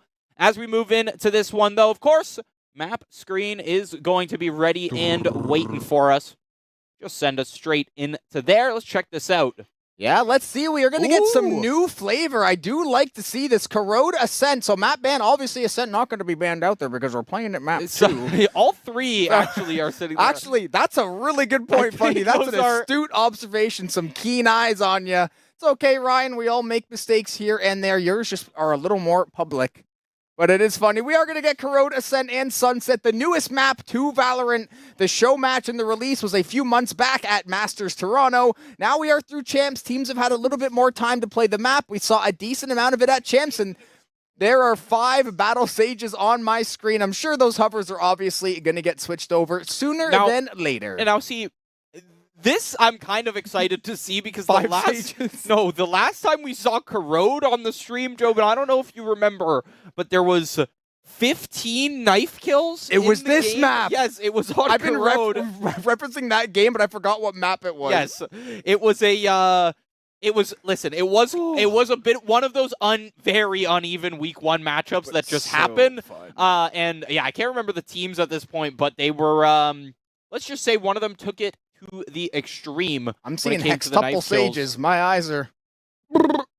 Yeah, I'm sure they're just chatting in the call. Well, they're all hovering. Yeah, they're all hovering Sage, so I know it's going to be the instant last-second lock. Everyone's hovering their agent right now. Going to hit that double click and get us underway, but we are going to see a few people picking their agents on the right side there on the attacking side. We are going to see the Raze and the Sage getting picked up. Now the cracks are starting to show. The Neon and the Yoru. Slowly but surely, we're going to reveal one by one. I'd be surprised if nobody picked up the Sage because it is actually played quite heavily on this map. So Gray will go for the last-minute switch, but yep, Kled will be locking in that Sage. We are going to see a few variations. I thought it was going to be Miracom's for a second, but no, we got some differences. Yeah, no, quite different, actually. Yeah, the Duelist. Yeah. Neon Yoru, I love it on really, this map. the only mirror being the Fade there. The rest, we're seeing unique agents left and right, which does make sense with it being the newest map in the game, obviously. I'm sure we probably didn't see it in Champs too much. A few times here and there, but many teams were still just like banning it out. Yeah, they're like, we'd rather play like even Sunset or Abyss because it's been out longer. So we saw a few teams pick it up. And that's the thing, until the fact of the matter is, until pro teams really start locking down on the new map, the meta is always just up in the air, and teams are trying new things, trying different things. You know, we see a vast range of controllers here, right? We're seeing the Clove, we're seeing the Omen there as well. KO is someone who is popular on some maps, feels like they can almost be completely useless on others. Like, it's very interesting. And Double Duelist, we saw how aggressive this map can get, especially when you feel like you are the stronger team. Cincinnati, I mean, they're the team that we know a little bit about. Their relative strength to Toledo, we'll just have to see in this map 1. I think this will give us a good foundation when it comes to how these teams actually stack up against each other. Looks like B is going to be the attack for the start here. And this Someone's is grabbing an orb. Yeah, someone was able to scoop that up, I think. And like you said about Toledo, this is like kind of one of the most fun things about casting a new team is I literally have no idea what to expect. Even reading the record, didn't necessarily check all the schedule, how every round went, so you never actually get a full test for how a team is until you get to see him with your own eyes. A nice stun, the Maserati slide, and Reverx is going to draw first blood for the Bearcats, but Kled instantly going to find the answer. Please, sir, that's the Ferrari peak. Kled and Rornoa. Mr. Zolo. Neon's upgrade. Yeah. The Aston Martin peak. Keep going. Just it gets more expensive every time. Doesn't have to get faster, just gets more expensive. Yeah, I mean, listen, they only get so fast. Ooh, shots looking to come from Nox as they are down. Now just one player, but Nox dangerously low. As Toledo are the ones in the strong position here. Now Sebas finds the kill onto Juno, and it's 10 health on this Yoru right now. Has to try and make the play, needs these headshots to land. Second is taken, wants to move. He's trying. Trying to move closer onto this site. The headshot is all you need to find. Tosses the gate crash through. This is when you can have some finesse in the play. But Roranoa holds strong. Not going to get baited out by the gate crash in the corner, even with the fake sound effect. Listen, it's a very tempting thing to try to get ready and pre-fire that gate crash, but nice discipline there. They played the 2v1 extremely well. Give a lot of credit to, I believe it was, the Yoru was Nox. Nox yeah, I can't read apparently, even though he's at the top of the leaderboard. Did his best to outplay the 2v1 there, but if he didn't get chunked down to 10 HP before the fight, honestly, a really good chance he's able to walk away and just win out that last 1v1, but such is life. You didn't have the HP to get the job done, and now you're going to be on the pistols as Valorant goes. Few Bulldogs, a Vandal, and I believe just a Marshall there getting scooped up, and there is the Bulldog. Reverx realizes real quick they don't want to swing that. Yeah. Especially with all that util coming through. Martian Walk suppressed up, caught up by the Roomba as well. And now is where we get to see how these rotations actually work on this map. As I said, the last time we saw this, at least this season, it wasn't exactly a traditional game. I was going to say real game. A little bit more of a TDM matchup. Kled. Now we're seeing Toledo really come out shooting, really come out swinging in these first two rounds. Obviously, you're up against some weaker weaponry. Martian Walk on the corner. Sebas, just a solid flick towards him. And doesn't need much more, of course. Yeah, not too much invested. Not going to be trying to force out on that Flawless second round. Too. Save all that money. Save that cash. Save that money. Gonna save that money. I haven't heard that song in a decade, probably. Bring back Fetty Wap. I'm pretty sure he's in jail right now, but... Yeah, happens. Or was at some point. Listen, you either live... I forgot the Batman quote. Yeah. Something hero villain, something something, don't be a bad guy. Live long enough to be... Yeah. Either die the hero. Yeah, that's what it is. Oh my goodness. Let's see if Cincinnati, now they've got the weapons, let's see if they can get something cooking. I will say, give credit to Toledo. They're able to walk away with all 5 weapons last round, and these Bulldogs plus that Vandal, that is nothing to scoff at. That is absolutely enough firepower to win a few trades and get the round in your favor. Few players looking to maybe ice up through mid. Reverx looking for a little walkout. I think he got some audio cues there from the jump hops, but not going to walk out and throw their life away. Instead, it's going to be an absolute stack by Toledo on the B site. Less left to the Vice to try to defend things for the time being, but they're about to hit it. Yeah. Null Command already. Yeah, Null Command comes through. I mean, that's what happens when you're picking up kills left and right. Not to mention the kills, but also we've seen them grab the orbs too. Gray answering back, though. Finally, some weapons in the hands of the Bearcats, and it's a flawless answered back. Did they all die within 2 tiles of each other? I swear every single... It looked like a treasure map with all the red X's on the map there. Everybody just basically funneling into a choke point, and you called it perfectly. Gray and Juno were just firing basically in a straight line, and everybody walking up and getting absolutely kicked to the curb. That's a big round to get back for the Bearcats. You get a flawless round of your own. You get to save all those rifles. For Toledo, as I mentioned, though, getting that flawless round 2 means that you're able to just rebuy all those rifles. Yeah, You've got util, lots of armor, and you are chilling for the round. Null Command losing that sucks, but it was a good use. In round 3, might as well. Yeah, you had it that early might as well to begin with. Turns out, though, Bearcats just didn't need the util. Shots were just on point. Now, Gray going to move towards this mid angle. Uh-oh. Start to see, Bonnie caught out by a flash, and Martian Walk has been getting aggressive the past couple rounds. It's usually turned into just getting caught up by some utility, but there, it comes to fruition, and you do actually see 2 kills come through. It allows Reverx to get in this very interesting position through mid on the flank. Here comes Neon. Everybody basically lined up. The timing is going to be absolutely disgusting, possibly. Just waiting. And the thing is, now that they checked the flank, they're not going to expect it. Yep. Reverx calling out for the team. There's the slide, and here come the shots. 3 dead through the dark cover. A perfectly timed flank by Reverx. And even Toledo, they smelled something coming. They checked a second too early, and the second Reverx gets that info, he is like, this is absolutely world class. Walks up and evens up the game for Cincinnati. And the paranoia just meant nobody's going to hear that slide behind either, so the slide is essentially free to get yourself into a perfect position. Neon loves so this just map. 1, 2, 3 right there. And I mean, look at how long it is. The timing of Toledo to check the flank, clear it for themselves, Guys, and say, okay, it's time. That's the worst. You're like, wait, she was behind us? I swear, I just looked. And your teammates start gaslighting you, saying, you did not check the flank, brother. Gray going to get suppressed out of some util mid. It looks like mid's going to be a heavily invested into this push. Nox finds the first blood in the round, wants to keep it moving. That's a good flash, but it only hits 1. Spike down mid. Bonnie very lucky to be alive, even though we did see Nox overheat a little bit, but you know what? The Yoru's got to stretch the legs from time to time. The spike is now in no man's land, unfortunately, and with the Sheriffs, this is not going to be an easy snatch and grab situation for Toledo. Everybody else, they are barreling down. The Marshals firing off into the night sky. Bonnie still 1 HP. There's the pre-fire out of Reverx.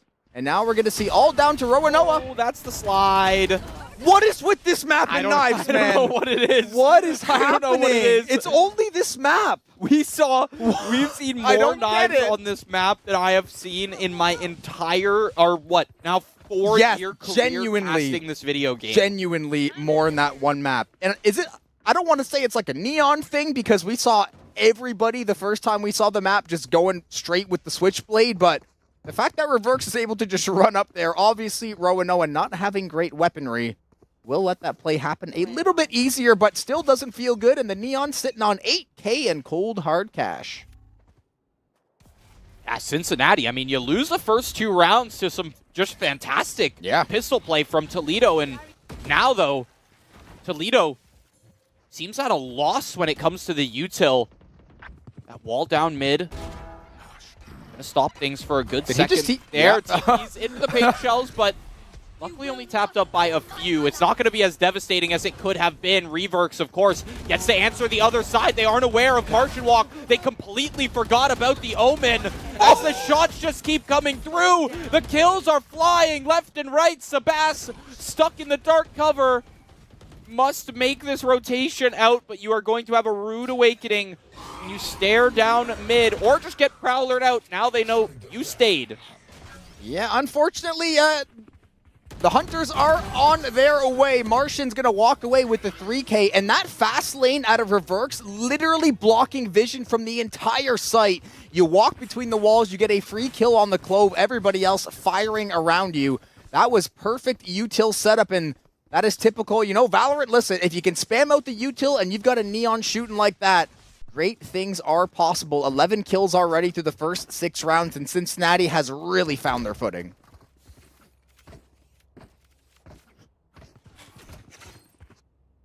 4-2 now, and 4 straight with Toledo being stuck on these awkward buys where you can force the full util, but it's never going to come along with full armor, which means even Phantoms are going to feel very, very lethal in these upcoming rounds.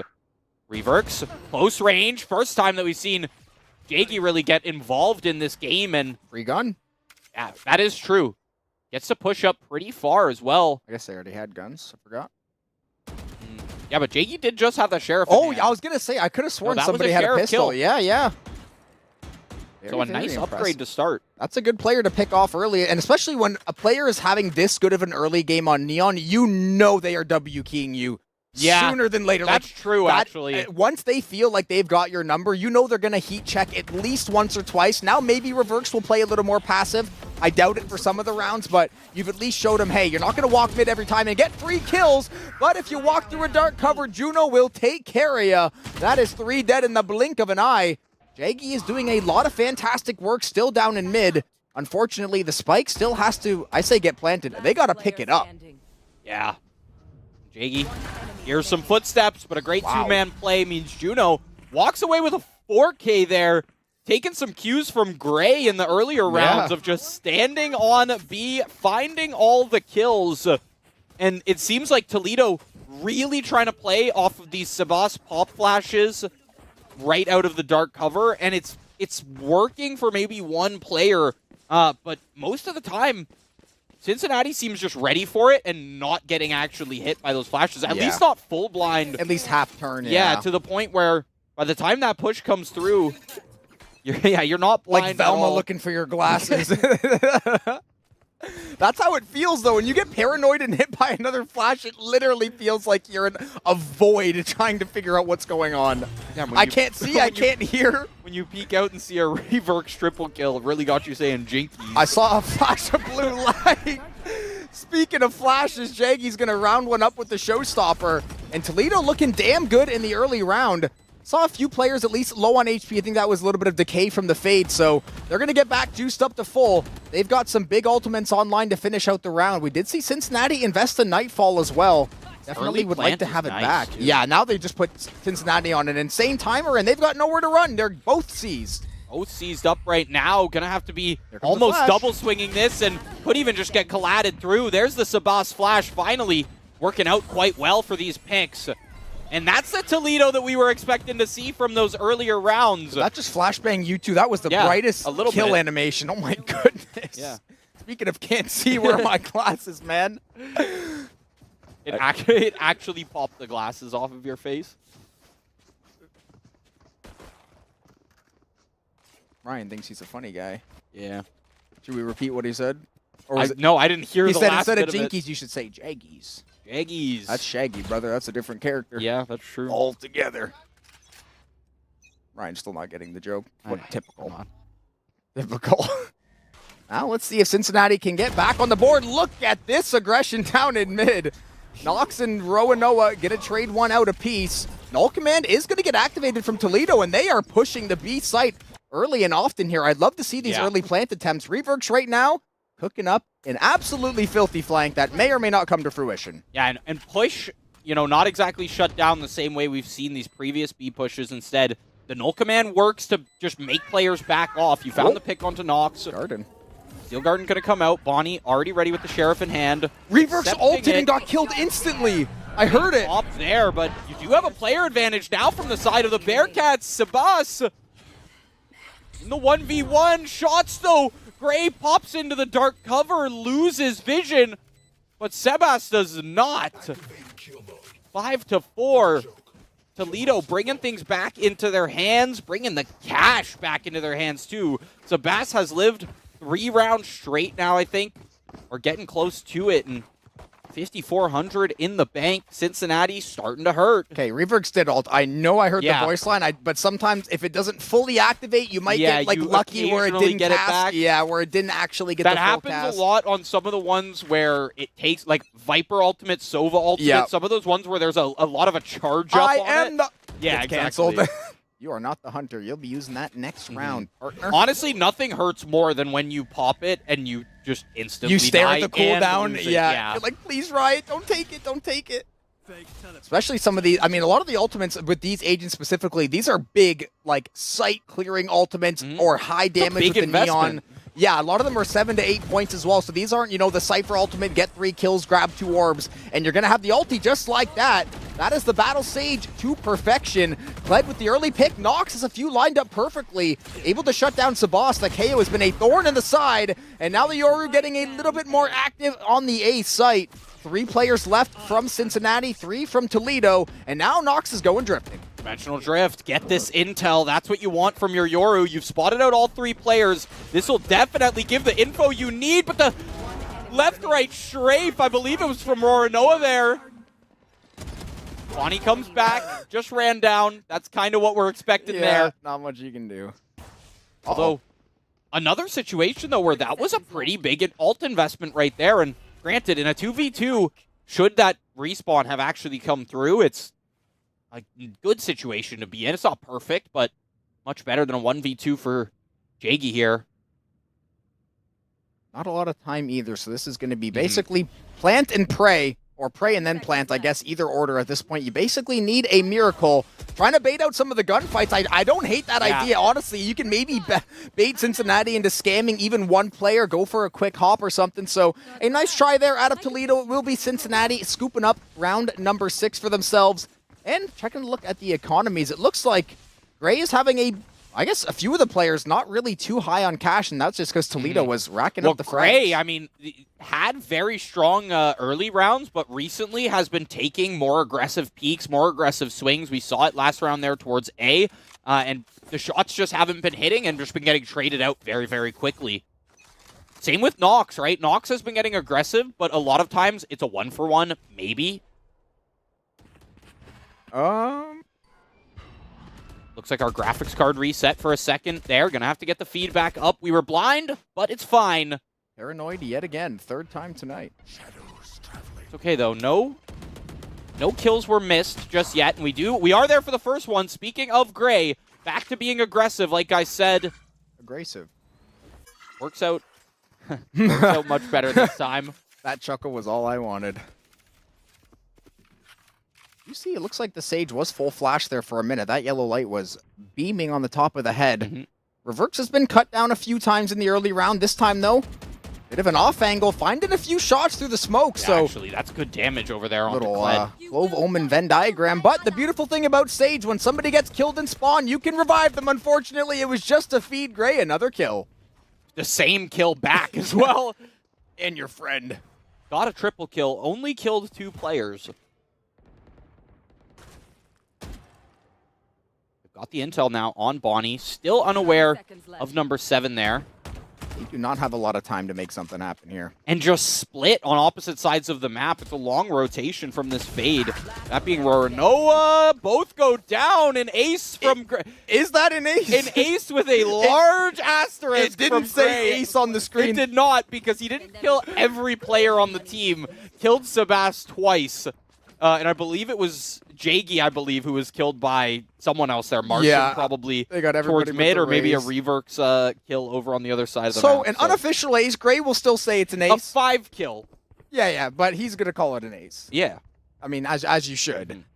Definitely, I mean, you called it perfectly. You said, great, having a slow round here and there, did some nice shooting early, and right back on track. All it takes is a pseudo-ace to get you back on the board. And it's just, if you are going to take these more aggressive, more risky peaks, you have to accept the fact that occasionally you're going to get one-tapped right off the starting of the round. Everybody gets got. It's something Nox has accepted. It's something we saw Knight accept in the previous series from Tiffin as well.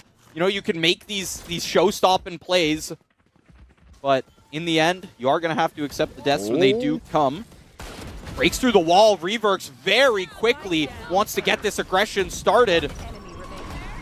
Sebas, last one alive, was caught up by the concuss as well. Tries to turn away from the flash. Does it in time. And it's an 8-4 half. I almost was like, that Nightfall was pretty strange, man. But 8-4, that is the first half, so you might as well use it or you lose it. And I think the weapons were not too good for Toledo there, so I do like Cincinnati just understanding the situation, saying, listen, we are going to outshoot them. We're going to run them down. We've got the advantage, at least in this round. So the Bearcats scoop up, double up Toledo on the half, and now they're going to flip to the attacking side of things. And now I really want to see what Cincinnati's got cooked up, because you don't pick Yoru Neon to play defense only. That's very true. And honestly, a great rally at the end of the half, too, right? Toledo brought it back to 5-4. That was dangerously close, at least to something like an even half or even a 7-5, for example. But 3 rounds straight, a lot off the aggression of someone like Gray and Nox. I mean, Reverx was finding the kills, but a lot of times it was the other players who were making those initial engagement, and Reverx was just finding the ones afterwards. Right there, that's going to be first blood over to the Neon, though, as they probably just start beating down the wall with the knives there. Yeah, Jaggy might be beating him now with the pistols, though. That's a nice answer out of Sabas. Ultimately, when the dust settles, Martian going back and forth with Sabas, eventually going the way of the Omen, and here is the rest of Cincinnati. We are just trading it up in mid. Every single player has died in mid so far, and the trend will continue. Bonnie looking to go 1v1 against Reverts. Trades. I liked, during that mid fight, Martian was shooting at someone, and you saw literally the thought process of, my shots are starting to bloom. Let me just take half a second and reset onto their head. Yeah, just stand still. Like, literally stand still, stop moving, readjust, and did find the kill after that. Sometimes it's funny when you can just see those little micro movements and you know exactly what went on. It's like, hold on, I'm whiffing. Yeah, you tell the moment they say, I'm done doing this. I'm not counter strafing. You're missing too. I'm missing. Yeah, we're both gonna stop, turn 10 pieces, and fire like a duel.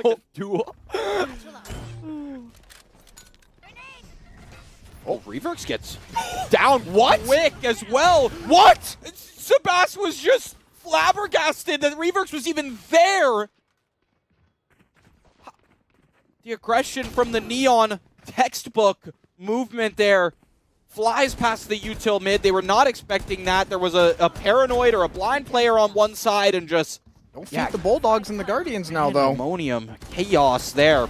You are right. You don't want to give away too much, especially when you got those early starts.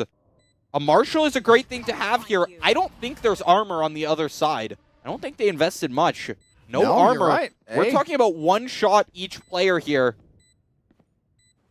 They don't have any really... I guess depends on what the Fade util left is. I was going to say, if they've got like even the Neon or the Vice alive, you can really be a thorn in the side with the post plant. Prowler is going to go through, does have the C's online. A few shots going to connect, and this is certainly not an easy task for Roanoa. Basically praying for a no-scope, almost landing it onto Gray there, but it is going to be Cincinnati scooping up 9. And a good answer. A very good answer back in the second round. Reverx. I mean, literally starting that round and letting the team carry it to the finish. I mean, answering back, we're talking pistols up against Guardians and Bulldogs left and right. You get to take 2 Bulldogs away from the round. How do you close Players the are buying up distance? Vandals. You it run feels 100 good. miles an hour down the highway. Yeah.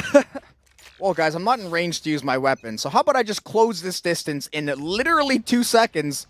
First kill was great. Then, you know, the second one on the KO on Sebastian, like, that is fantastic. Yeah. Reverse Jaggy. It's real. I thought it was real for a second there. Uh-oh. That one's real. As Nox now trapped in a corner. Gate crash to get out, and the flash will set up Juno perfectly. That was really good.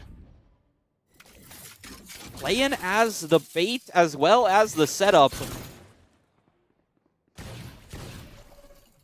Now you've completely flipped how this half looked like it was going to start. Juno. You do not have a TP, my friend. might have needed the Martian reset for a second there. Well, the flank is starting to materialize, so the pressure should be alleviated momentarily. They are going to have to send the Clove over to B because they don't have complete information yet. Juno, 1 kill away from a actual ace. Oh, and Bonnie. Bonnie. That's it. Could be Don't it. steal it. See the paranoia is coming through, but it looks like they're happier to take the round. You got to remember, Jobin, this is 2 teams that are sitting 0-3. They're taking these wins. Especially when you have a round like that, they're taking Wow, they made the correct play. Okay. Yeah. Yeah, sure. The high percentage smart play. I want blood. I want knives. I want whatever the Oni glove mask knife. I want every knife in the game making a show here. I think we saw some Vi gauntlets earlier, unless that was in the previous series. We did. I think it was in this series. Well, I mean, this is the first. No, I mean in the previous series there. No, somebody definitely had them. It was on Lotus, I think someone used them. Yeah. Big ol' fist for swinging. Jaggy wants to get aggressive mid, too. There's a lot of aggression mid right now. If you check that mini-map, 3 players dangerously far up towards that Clove smoke. And I guess with Juno down, I mean, you can feel happy to take that map presence and just leave 1 player each A. It's 2 agents that can stall things out if need be, the Sage and the Fade, respectively. Big win. Reverx, though, forget about stalling. They're here to take shots. Neon does not know the meaning of stall. It is go, go, go, and go to the gray screen. I think Kled they might just get like jump scared by Bonnie if they don't check this corner though. Yeah, but it is Reverg, so there's a 50-50 chance they That they just slide whip around past the it. corner. Yep. Yeah, and then Gray walks up and gets a free kill. Might be even easier than that. Didn't need the slide or anything. You just bait for your teammate. In Cincinnati, the most impressive thing is just how they are playing around each other, these timings and the utility. They are just setting up so many free kills and just taking the stress off.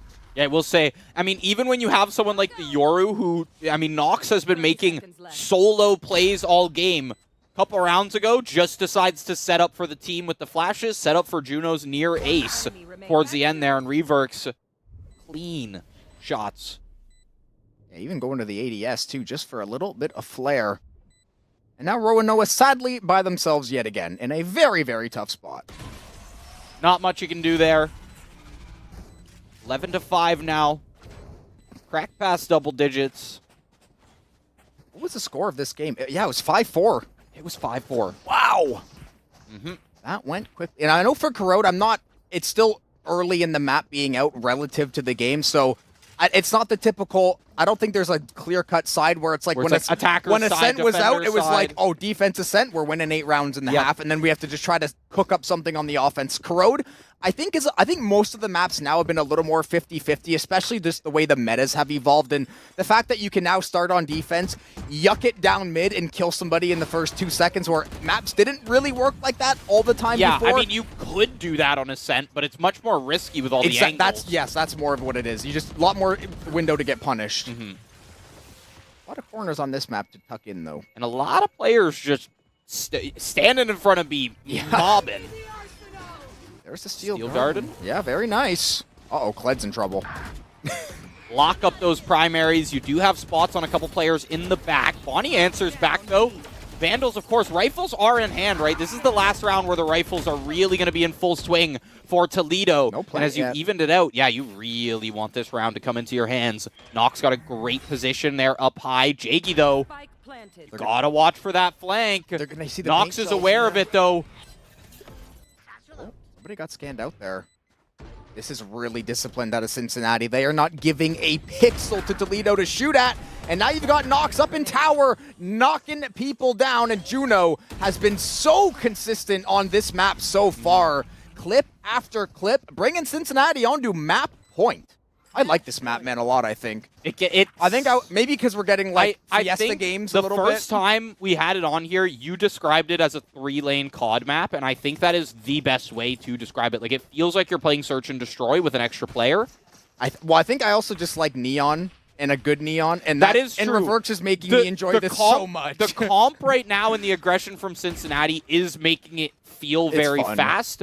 But, I mean, we've had 2 games with this map in it, and both of them have been absolute aggression bangers, to say the least. And listen, hey, more teams, if you don't know the strategic way to play Corrode, I am so down for you guys to duke it out in mid every single fight. Showstopper, slide away to safety. That'll be an ultimate nullified. Actually, still has it in the back pocket. Now we're going to go for a little bit of the zappage. Boom, boom. But on the other side... Yes, that's big. They held that till the last second to get that double kill, too. That was impressive.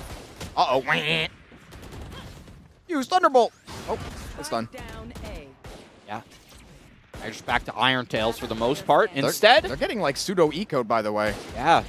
Sebas, very strong shots with the Guardian. That's what you can do, though, but they walk in. They let the collat happen. Oh, Bonnie would have been back. Bonnie would have been back, but how does that work if you...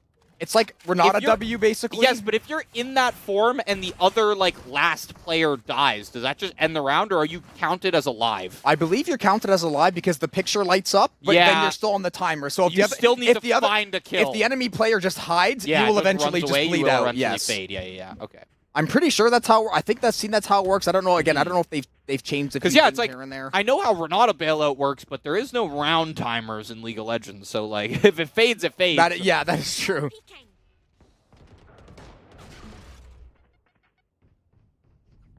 Fade is a character in Valorant.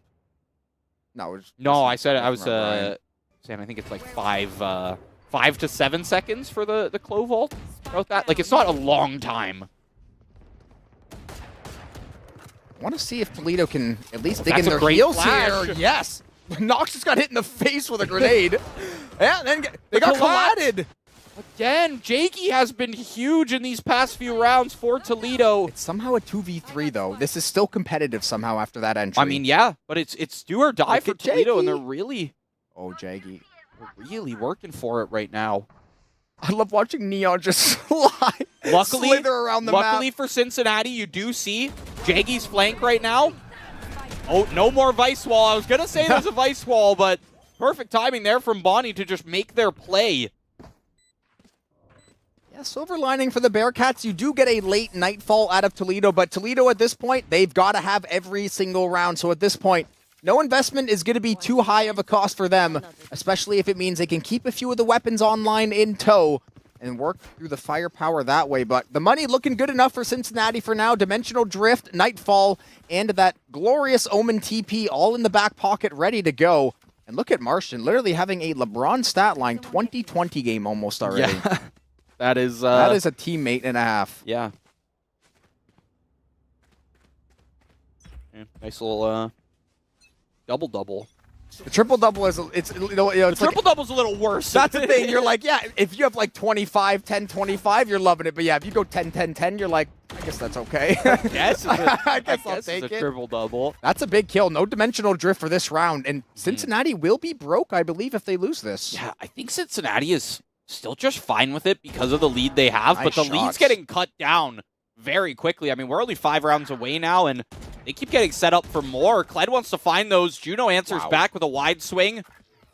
As they saw where Kled was shooting, weaves in between the gaps and brings it down to a 3v3. Ults in favor of Cincinnati. Keep that in mind. Nightfall up against No Command. Martian's trying to fake the A push. I suspect the Nightfall is going to be invested over on B, and with that lone fade defending, that would be an amazing call unless they can just win the gunfight. Juno, I thought for sure that crosshair was trained directly on Roanoa's dome. Unfortunately, the Vice will fall in the 1v1 duel, and that means Toledo is going to have the advantage now. Information still being collected, though. Gray and Martian both very separated from each other, and they both got to see if they can catch an absolute nasty timing to cut this to a 2v2. Yeah. It's going to come down to solo plays from either player there. Jaggy shuts down Martian. Now, I like Gray just not immediately going for the plant there. Only concern now is you've got no info on Roanoa. It looks like they're all heading towards A, though, as they realize that the spike wasn't planted. A couple extra seconds, and that's actually, that couple extra seconds is going to hurt, though. Yeah, it's not an easy round either way, but definitely feels a little bit bad when you didn't get the extra 2 to 3 seconds. And when you're revealed from every which way. Yeah, the Haunt will do that to you. That is a nice job of the post plant by Toledo. Null Command was able to be saved because of some great shooting by Jaggy down in mid yet again. This Raze has trying to not get one-upped by anybody on the Bearcats. They have been willing their team back into this game a round at a time. And now the deficit is going to be cut to 4, so all of a sudden, a lead that seemed not necessarily insurmountable, but extremely hard to come back. Now you're looking, you're like, hey, if we can break their economy one more time, even with the loss bonus, we are in striking distance. Yeah. No, the game is completely back in Toledo's hands. Like, yes, you're playing for overtime, don't get me wrong. And it is just one more round necessary from the Cincinnati side, which with some crazy aggression from Reverx or Juno or any of these players, really, Nox even, who Nox has very much slowed down on the attacking side, which is interesting to say about a Yoru. And there it is from Reverx. There's the first one. Now Jaggy's got to be really concerned, even as the Prowler spots them out. Gives Reverx all the info you're going to need, but the flash doesn't land where you want it to. And Jaggy just gets to answer back. Double ult on A. That's a great clear. Oh, uh-oh. You jumped into the wrong area of the map, Bonnie. That is a tragic way to possibly lose your last life. Kled in the corner. Nox is able to knock down Roanoa. We said he had a little bit of a slow attack half, but the dimensional drift helps you clear out the A site. Now you get the plant down. The Steel Garden is in the back pocket, and Kled would really love a res right now. Res. Unfortunately, a little out of... That's what I mean. He wishes that he had the ultimate, so he Nox, try to make it playable. Did Nox DC? Nox was just not moving. I see something in the chat. Assuming something may have happened to the DC. Luckily for Cincinnati, it is the last round. They had it locked in. No harm, no foul. That is a We saw that, I think, last week where someone DC'd in quite literally the last round of the game. Because I was like, why are you standing there? Maybe could have saved the game. Yeah, it was a tough one there. But Cincinnati, Juno locks it through. Was still a 2v1. Juno was amazing that Juno map. was very solid that map. Reverk's doing neon things and picking up 2Ks. And even the first Bloods where it was just so fast, halfway across the map, just Toledo blindsided for the most part with a lot of those plays from Reverk. So very good aggression coming out of Cincinnati. Toledo really punched back, but just not enough in the end. It got to match point, and then we saw the rally from Toledo, and it was like it was a matter of time. Yeah, it really was. Like, it would have had to be perfect for 6 or 7 rounds straight. Basically, yeah, trying to survive. And eventually we knew Cincinnati, they're like, we have 4 ultimates. We're going to use all 4 at some point. There's no way you're locking down this site. And then we see, obviously, Bonnie, an unfortunate time to jump down into mid, right into the crosshair of one of the Cincinnati players. So a few ill timings, but Toledo, I think they've got a lot to look back on and smile at least going into map 2, which is going to be Ascent. Yeah, it was Ascent then Sunset. Yeah, so much more of a traditional map as well. A little less... You're not going to get craziness. Like, I don't even know what else to say about it for the most part. Not going to get blindsided by a neon like that. I mean, how do you even compare it to Corrode? It just, the lanes on that map, they really do just lend to aggressive plays down mid. It's crazy. You have a crazy, you compare it to something like Split mid or something like that. Yeah.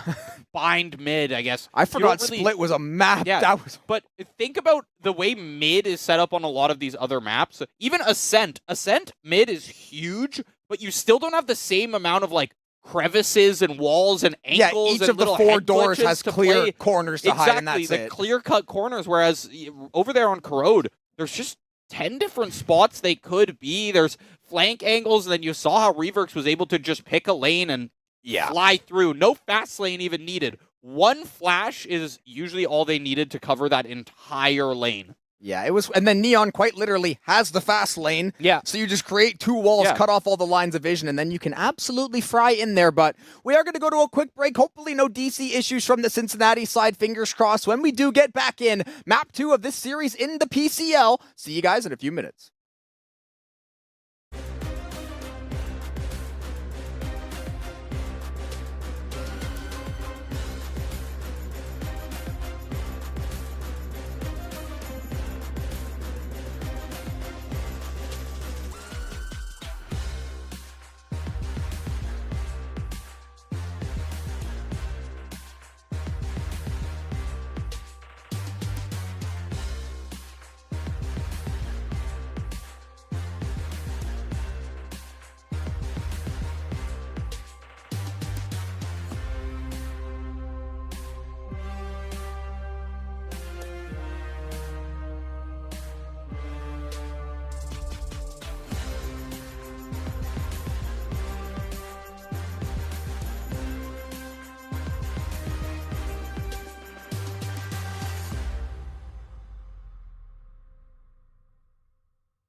taken presumably a slower approach to this map. I shouldn't say that just yet. It is Ascent though. There's a Killjoy on my screen. A little more. Oh, now that's classic over here on Ascent. We'll have to see if Juno picks it through. That hasn't been a pick in a long time. Yeah, we saw it some at Champs just because lockdown is still like you're basically forced out a Hunter's Fury or you get to clear a site for free. But they nerfed her so bad over the last 2 years. Like she was literally the best agent in the game for a year. The best agent on B Ascent as well. I mean, we're talking about the microwave. We talk about the amount of lockdown setups on this map was unbelievable. And with that, I mean, still Sova is a must pick on this map. Yes, have to. So I really expect Sebas to lock this in, and that's going to be nice to have against the Killjoy, even though you don't know that the Killjoy is going to be a pick just yet. Of course, the Hunter's Fury is just going to be a 1-to-1 check for that lockdown, as long as you're keeping it in mind and not just burning it for nothing. Uh-oh. The guy on Lotus. We're going to steal the moon. Laser is a space laser. Taking a whole new meaning to orbital array, but it is going to be, I mean, the left side sans the Yoru because he wasn't obviously in the game at launch. These are the Ascent agents that we saw time and time again. KO is a new pick. KO basically replaced the Sky in a lot of the comps. Yep. For the most part, She's never coming back. Yeah, the KO just became your default flash character, as well as the fact that having like a traditional flash grenade there, like a traditional just toss your flash. The lineups are insane. Speaking of lineup, don't talk to me or my son or my son or my son or his son ever again. I do love the player card scratching. That's awesome. Good choice as well. And we got a nice little... Let's see how Toledo... I mean, it was 5-4 last... I want to say get off to a better start. It was literally 5-4 and they won the first 2 rounds. So it's hard to get off to a better start. They got off to a great start. It was really just I think it was the aggression of Reverx that started the downfall, and then Juno locked in. Yeah. Like, that's no understatement there. Locked in. And you can play against Neon, but it will still surprise you when you're getting shot at literally 0.8 seconds into a round. You're like, wow, this guy does not... And he ran through paint shells twice, too, where usually you throw the paint shells, so you go, okay, mid's going to be clear, and then you hear whoosh, whoosh, whoosh, and Neon just skating after you, firing away. Past you. And she's got sweet slide accuracy, so it's very tough play. Nox on the Jet, though, we see this time and time again as well. The classic duelist pick. A few nice shots there through door. Sova getting chipped down, and Reverx is going to drop first blood off the damage from the pistol. Yeah, and insta closes up that door as well. So you're going to cut off tree for the time being. At least force, a little bit of intel to be given up for them to break that. Reverx could just pop up and end up in a fight with Roronoa. Have to see if Roronoa's got the observation that we're thinking of here. Shots do come through. Couple back and forth, and now they're all going Nox's way, with Roronoa being the last. Headshot onto Reverx as you peek out into 3. The sad little peek at the end there. That's always those ones always hurt. Because you're just like, all right, maybe I get one, that'd be fantastic, but I know there's 3 weapons literally trained on my skull the second I walk out. I've already been flashed twice up here. I've already been spammed down. Not a whole lot you can do there. And fairly evenly spread out. Nox did find 2. Gray, of course, just providing a little bit with the util.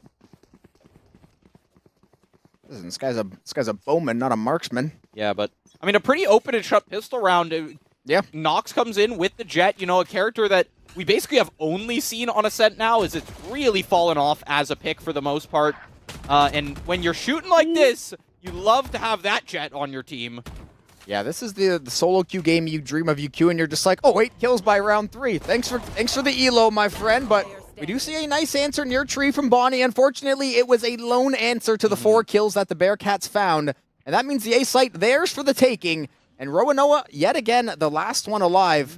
Frenzy in hand. They're going to try to see if they can at least get a kill or 2 here. You're going to have to break glass to make noise there. And guess who's waiting? Not to mention, you do see even... Wait, look at where Juno is at right now, waiting for the exits. I actually love this. That's awesome. But I just don't think Roronoa is necessarily... Yeah, no idea that Juno is there. Good angle to have. You don't expect the Killjoy to be on B? Yeah, well, and I didn't think Roronoa was gonna go for like even a rotate there. I thought they were just gonna accept it, try to find a kill. But I guess, yeah, rotate back through the stairs, and Juno was just alive and waiting him. When you're that player playing the flank on B, I guess take that position. It worked out perfectly. Listen, that's what Killjoy is. You know, she is a sentinel. She wants to play lurk. She wants to try to trap people and set up some of these nice little plays that we see. So now we're going to see a turret early on into lobby, try to get a little bit, or at least stall out a potential push from Toledo. Nox got 2 kills in mid last time, but now Toledo does have the appropriate weapons to fight back. So we're going to see if that Vandal can still overpower them. 1 in Pizza, 1 in Market, and 1 near Tree. And Kled will be the one to kill Juno first, so that turret setup not going to get you any value, and now Nox is just in no man's land in mid. Yeah, Nox actually pops the flash from the clone there as well. Bonnie picks up some more. Uh-oh. Completely paranoid. As it's just Martian Walk left. Are they aware that the spike is down around that corner? I don't think they've seen it. I think they know it's on that side of the map. Oh, well, they're aware now. Yeah. The turret, unfortunately, a little bit sleepy because Juno is no longer alive. So you're not going to have that extra little bit of burst to try to help you out in one of these fights. The Owl Drone, now going to go get exact information on Martian. Still got a little bit left. Not going to see him, but they still know where he is. The flank is already being committed. And now you're just walking into the absolute meat grinder in mid. The Odin spam getting outdone by the Bulldog. That is what you want if you're Martian, but a nice counter spray out of Kled. And that'll be Toledo picking up their first. Yeah, and it's the 3rd round. It's what you want to say is the expected round win, right? As you're up against, you know, Bulldogs and Guardians for the most part. I think Nox did carry through a Vandal, but with all those kills, they're going to have no issues buying that up back again, even with the full armor in the back pocket there. See if Sebas actually gets... Because, yeah, there's not enough money to go around. That's not going to be a full buy. Maybe, I don't even know if they're going to go Guardian. It might just be like, listen, I'm full utilling, and yeah, Sheriff. Yeah, I was going to say. Yeah, keep the cash somewhat even with the rest of the team. Yeah, you're going to force like a Spectre or something on Sova. Yeah, like there's just no point. Yeah. The most expensive I'd see there is maybe like a Marshall. I mean, Ares on Sova, you know? That's real. But if you're on attack, it is a little more hard to kind of get that set up. You can't just sit and shoot at a doorway as easily. So Bass basically clears out mid, so that means these 2 Tree players are going to have an easy time moving off Cat. Owl Drone taken down early. Oh, they spot Sebas, but he's not going to go down. That does give Nox the ability to actually move forward. Not concerned about Cat anymore. Will get to just walk through, find the first blood of the round, and take a ton of positioning mid here. The map control mid is beautiful, and it's what Ascent can boil down to. Kled, though, rock solid hold on the B side. Sebas, the one shot will go through. Not able to find the follow-ups. Res does come through. That's actually a big res now, too. Advantageous play. Now you get into a 3v2. Martian is going to have to Shrouded Step onto the top of Jen. Everybody else kind of banking up towards Heaven. I like the top Jenny play, though. I do. I suspect somebody's going to be lurking in Tree. It looks like it is going to be the Battle Sage in Kled. So this flank, I believe the door is closed. Yeah, so they'll get info when she's en route. They're going to time this up with some flashes, though, and this is going to be very hard to fight off unless you can get the early pick. They could just play a crossfire under Heaven. Yeah, here. now they can. Before, when it was 3, if they all swung at once, it's basically impossible. But now you've got a better than 0 chance, and the timing just a little bit ill out of Toledo. And Martian pops back under. Oh, Bonnie! The res is all you needed. The res is the reason the kills came through. Let's see if the time is there. I don't think it is. I thought they maybe had it there. That was real close. Man, that was a crazy... You just basically jump scare someone from Heaven, and you end up two-tapping turns on them and still finds it. Yeah, with, what, 15 health left, 20 health at the end. Where's my Sage? I need a heal. That would have been, I guess, only 2 body shots hit then from the Vandal, because you're looking at 39 per shot. I think so, yeah. They would have only had 100. There's no armor on the res. That would be something. That would be crazy. It's like Reynard's ulti. Just overheal from a Sage res. It revives and overheals at the same time. Please, Riot, don't take that idea, please. We don't need it. We don't need any more healing agents. It's okay. Yeah, it's okay. It won't be on Sage. It'll be on the new agent. No, we can just change. We can rework Skye. It's fine. I'm totally down for that. Early attack onto the A site. Cincinnati wasting no time getting active. Fragment Grenade, or the Nano Swarm rather, is going to zone off any of the Heaven Assault.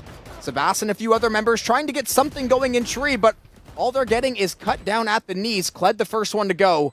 No heal, no slow, Flank's a no main wall. right now. Yeah, that flank could definitely be a little bit devious, but Martian is killing everybody, and Juno has been locking down the flanks. Jaggy also peeked a little early and flashed themselves up. It happens. Happens to the best of us.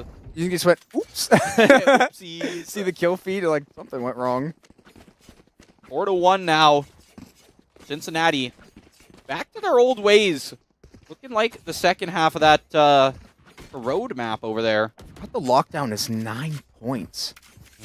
Just another one of those, rounds of nerfs that the Killjoy did get. At least in 'Cause Killjoy's respect, I think it's Lockdown and Viper Pit. Is there any other that are worth 9? In Pit, I don't think so. I swear I never see 0 out of 9 on any agent. I'm trying to think. I actually can't think of one. Yeah. And the Viper Pit they made more expensive and Yes, an update like a exactly. year and a half, 2 years ago. So it used to be like 6 or 7. Eventually they're like, this is a little strong. Speaking of strong, Bonnie has been excellent. They were good on Corrode. They've been very, very good on Descent so far. The Odin. Take down the Odin. Yeah, that's a big loss for Sebas. And now we're going to see 4v3. Hunter's Fury online for Cincinnati. So this Sova is going to go sit back and whine. Maybe have a little bit of cheese with it as well. Sit back, relax, kick their feet up, get the bow and arrow ready. Roanoa, at least going to make it interesting. Sage Wall will be put up, but that thing's going to get absolutely sauteed in a half second. And there's Reverx. Was a little bit quiet for a few rounds. Now really making themselves known yet again.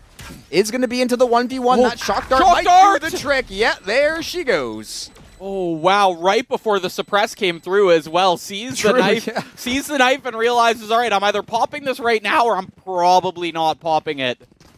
Yeah, just would have been hold left click in that general area and probably get the kill. And as Roanoa there, you're not expecting the shock dart after throwing the knife, right? You're Yeah, like, you think you're like, the util's gone. Let's go hit the defuse. Then you just type Sova hacking? Question mark? Sova, please. Sova cheat? For Toledo, you really want to see... We saw Jaggy really being the anchor and the pillar of so many rounds, and unfortunately, yet to get in the kill column, and that is kind of the two-sided coin that Yoru can be. You can either punish or you can get punished very early in some of these rounds. Sabas is ironed up on this doorway, getting ready for the execute here. It's going to be the typical gen jump by Nox, but the Bucky is swanging and knocking everybody down from Cincinnati. Luckily, Gray is able to find one back, but the damage has been done. Yeah, and you got to start focusing on the rest of the map now. Yeah. You realize that all those players are stacked up A. And with the comp there, right, you're not expecting any util towards B that's going to give off any info, especially with Sova. Maybe? Especially with Sova being down. Jaggy would be the first one in there. But with the Bucky, I just don't know if you want to commit unless you have something like a gate cache or a dimensional drift. Like, I just don't think... Well, I think they did pick up a rifle, actually. From the horde of dead bodies they were creating over there on the site. Hunter's Fury actually going to be activated before the post plant. They're going to use this one nice and early. And I think, yeah, the chip damage was the goal. They're thinking, hey, if we get everybody down to a bullet, which they basically have, we might be able to steal away this round. Unfortunately, Kled, not one to go down quietly. They are going to find kill after kill. Martian, the only one left standing, is going to be good for the first second. Now it's a 1v1 for all the marbles, and there it is, Martian with the 4K. What a clutch in the end. Wow, that was gross. 1v3 towards the end, and after Kled makes those beautiful plays of, for the most part, predicting where a lot of those players were through the wall, just saying, okay, I mean, we don't have the Sova to reveal you or get you out of position, but these are the default spots. I'm going to start spraying through the wall and find some damage. We saw them find the kill onto Juno, but also we saw them take like 70% of Juno's health. There was so much chip damage. Yeah, before anything even came through. Like, that was during the Hunter's Fury being popped. And I do love to see a proactive Hunter's Fury sometimes. If you know a team, especially on Ascent, it's 3 very, very small lanes that you have to flood on the site. Someone stop this man. Kled is on a heater so far. The battle boosting Sage picking up a nice early headshot. The clone is going to spot, knocks out Hunter's Fury. Now going to go live. First shot is going to be jumped away from. Second and third will go wide. That's a big cooldown now. And it's going to be taken off the table for Toledo. A nice recon dart down in mid is going to scan one out, but you've lost one of your initiators. Immediately the res goes through. Nox is going to take down Bonnie. It looks like the KO also taken down in the crossfire. Toledo is firing on all cylinders. And now it's just on Gray, who was headbutting a Sage Wall. Yeah, Toledo pulling themselves back into this game. Obviously, last round was a very similar story, just a miracle play from Martian towards the end. Really flexing the aim, honestly. Now here, we'll have to see if Gray's up to the same task. Does have full util to work with. Oh, Timing. Criminal timing. That would have been so good. And a 1v2 is much more manageable, as those are aware. And you're not going to get sprayed down, though, and you had to get revealed to commit to that planted time.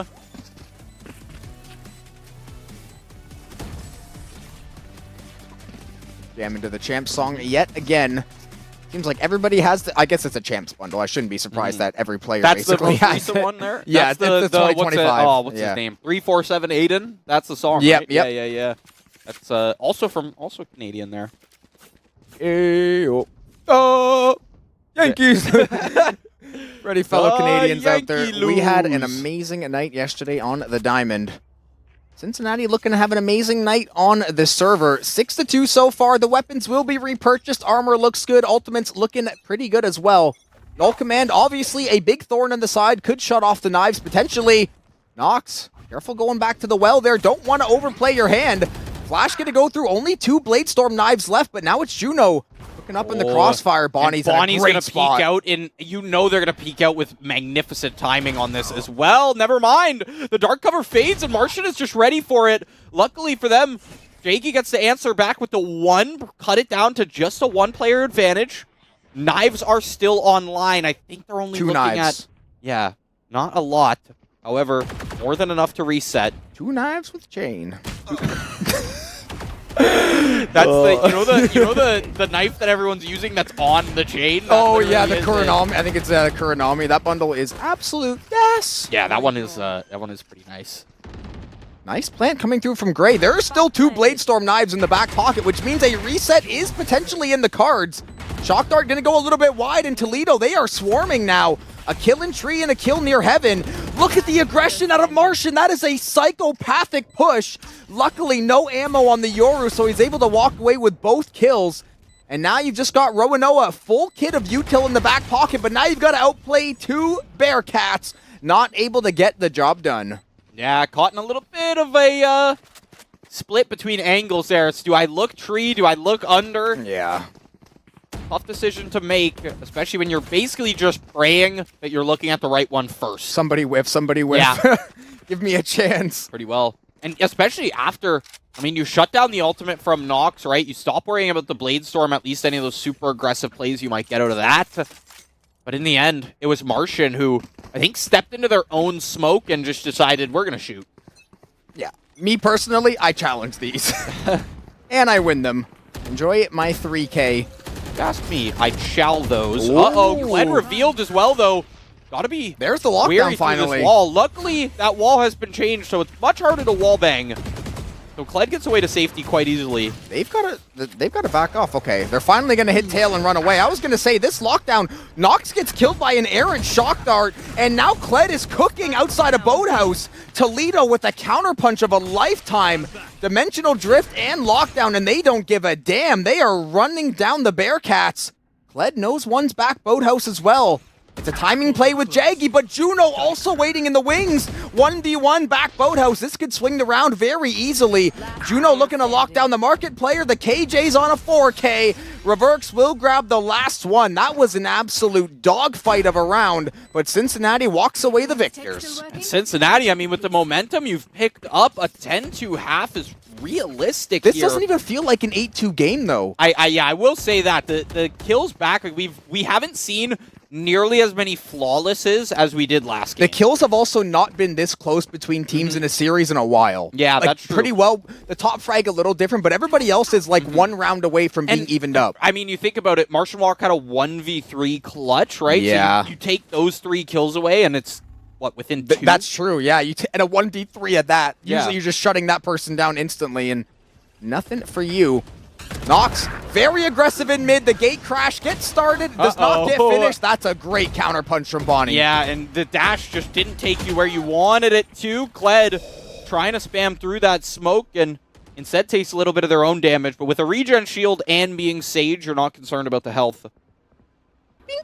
Oh, Martian wins that. Wow.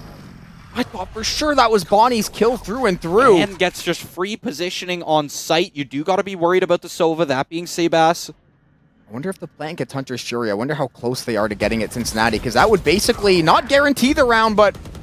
Oh, Sebastian the flank, and they're just getting cut down, so forget the plant.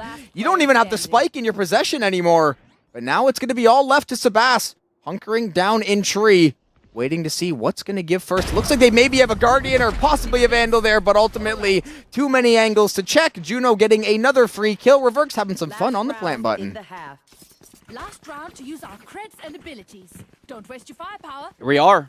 I mean, I said it last round, 10-2, really possible. The worst situation is a 9-3, which I'm sure Cincinnati is happy to take, moving on to defense on Ascent. I mean, we talked about how Killjoy defense? Yeah, Yep. I was gonna say, like, it's changed a little bit. It's definitely not as one-sided as the map previously felt. I mean, yeah, it was the most one-sided. But you do have something like a Sova Killjoy on defense that can just stuff attacks any which way. I think Roronoa might have spotted a little bit of a head there through the gap in the Null smoke. Command is coming in about 4 seconds from Roronoa, I'm pretty sure. Yeah, you definitely want to be alive to pop that one. You see a suppression coming through, and that's where it's going to start. No command pop. You did throw the knife as well. The kills answered back. Roronoa goes down. You're going to have to look for this res. Dimensional Drift is online. Oh, nice. So Nox has to be concerned. Sebas has a good angle with the Hunter's Fury right there. He hit Nox. Checks Nox as well, and you're going to have to find these shots, Nox. The KO was dead in heaven already from the Null Command. Just the sheer amount of time. If they can get plant, they've got Nano and But an Nox alarm bot. is so low. They don't spot him out. Damage goes through. There's the Nano Swarm. Everything Spike planted. so tense right now. Target is hit. You should be able to find that kill through the wall. You really got to land those shots, though. Sebas wants to reveal once again. Bolt going to get destroyed pretty quickly. And now you just have Juno playing that long game. So even if Nox gets taken down, you do have the last player. And Sebas is going to have to clear every single angle just to be sure. Could be in tree, could be in wine, could be in main. There is a million possibilities. The assumption is going to be wine/main, especially with the door being door closed. closed is nice to see. Wouldn't that be a crazy high? You just wait. Instead, though, yeah, unfortunately for Sebas, not a whole lot of options there. The Hunter's Fury was amazing earlier in the round. They played really well. Unfortunately, it was too little too late. The post plant was a little bit too strong from the Bearcats, and they are on double digits in the first half. And we know they are feeling good, especially if they can grab this pistol. Yeah, pistol bringing them to 11 round wins would, I mean, I don't want to say it would clinch the series, but I mean, you're getting to that point. You're already at that point, really, with such a strong first half and then moving into what is considered the stronger side here on Ascent.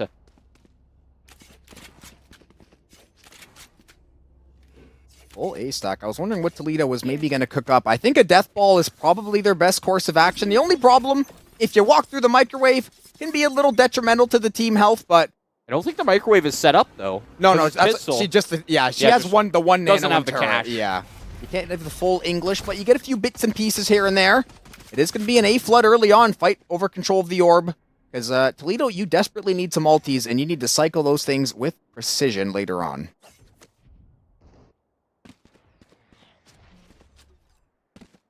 Doing parkour. Yeah, Toledo opts to take things slow here, as now they want to move on to the site. Jaggy with the gate crash to get in there. Roronoa takes him down. Shots to the toes. Oh. Gonna just wait out that dart. I like that play right there as Sebas makes Reverks rethink that angle, sends another one. I think gets a little chip damage onto Nox there, onto the jet. Not too significant, but it's enough. Find the kills as Toledo answering back. Feeling good after that pistol round. Still 7 rounds to go, though, just to tie things up. I like Sebas with the double dart, too. You buy one, get one free. Yep. Come down to Sebas's Chalk Dart Symposium. Yeah, you do got to remember as well. I mean, I really think the big issue with last game was that it was match point at, what, 12-5 or 12-4? It got to match point very quickly, and Toledo just didn't have the margin of error to actually mount the comeback and give the occasional round away.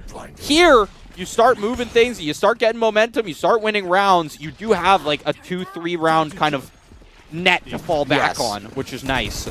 Yeah, you can at least make one round of mistakes and the game's not over. Might not be good, but you can still play it out at least. Yeah, the last game, it just felt like it was too little too late, and they could have played perfect plus, and they still might have got.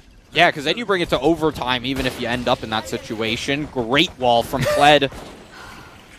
They're not. I don't think they're aware of the Sage waiting logs right now. Nox is going to find them, though. They're caught in between like 4 players right now, and it's just the upgraded weaponry there that will win out for the most part. Sheriffs, you really got to place those shots well. The automatic weapons, got a little bit more wiggle room. Now the buy for Cincinnati. It is, I thought maybe a Guardian. I was going to say it looked like they had enough credits to at least, if everybody wanted a rifle, Guardian down mid. Definitely not a bad option for Nox potentially, especially when they've been shooting fairly decently. Haven't really seen that huge Blade Storm pop off, but they did get some chip damage with the one earlier, and obviously just waiting to get that thing back online. Yeah, they did try the Blade Storm. It did clear a lot of space. It took mid, though. yeah. Yeah, that was one thing. A little bit of chip damage onto the Yoru, force him to gate crash away, and essentially just clear mid all the way through. I thought it was close. Sometimes you just need the ultimates to do that. Lido mainly crowding around a main here, where we're seeing 2 players and the spike, Jaggy more crucially. better get ready to TP, otherwise it might Nox better get dicey. ready for a push here. I think that's the Yoru over near tree, which means Flash is online. This paranoia could be legendary. Nox, though, a little bit too aggressive on the dash as Martian Walk wants to answer back with one of their own. Flashes from Rebergs out wide means that the A main players are cleared, and Roranoa looking worse for wear in tree. Everyone systematically taken down. Yeah, that was basically cut to everyone's POV, and everybody cannot see anything through the duration of that round.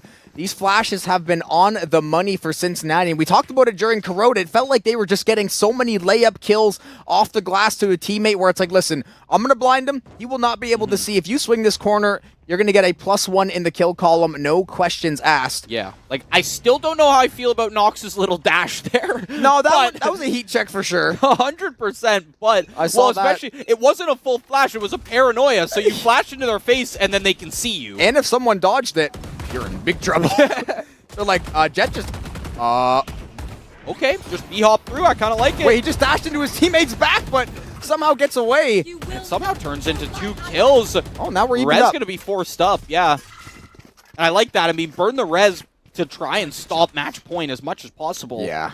You got to really use all your resources now. Before, I mean, we were just talking about it. You get to match point, and then the game starts to feel out of your hands. Yeah, once you see that 12 on the board, it's like, we really don't have any time left, huh? We don't play safe. It could be GG, and Toledo going to slow things to a crawl just outside of A main, try to get some information. Maybe send somebody up to lurk through mid and tree. Unfortunately, though, that Killjoy and all that space being occupied, at least being watched over by Juno to some degree. Nox, though, Kled has been shooting so well in these 2 maps, but there is a big recon bolt scan. Gray's going to be able to find the wallbang head tap onto Jaggy.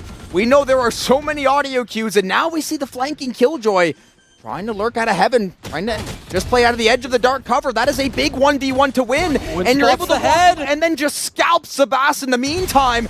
Juno on an absolute cash flank keeps all the teammates alive and in order and puts the Bearcats onto match point. Yeah, everyone was just so concerned with And Tree got there. No money. They were so concerned with Tree that Juno just gets to pop out of the dark cover heaven. It seemed like they basically jump scared Bonnie in the back. The second kill was filth. The second kill on Sebas was very strong. Like if you're Sebas, you just have to look and go, I just got I don't even, like I don't even firm know. handshake. Quite literally spotted the little mohawk there, or I don't know. What would you call Sova's haircut? Is it a mullet? Is it a mullet? Yeah, I was is gonna it say. a mullet? He's Or got just the, like he's got the just like a Fabio clean hair. fade on the side. Got those long, luscious locks. Does have some luscious locks there. Yeah, speaking of luscious Nox, picking up a nice, easy kill up in B main.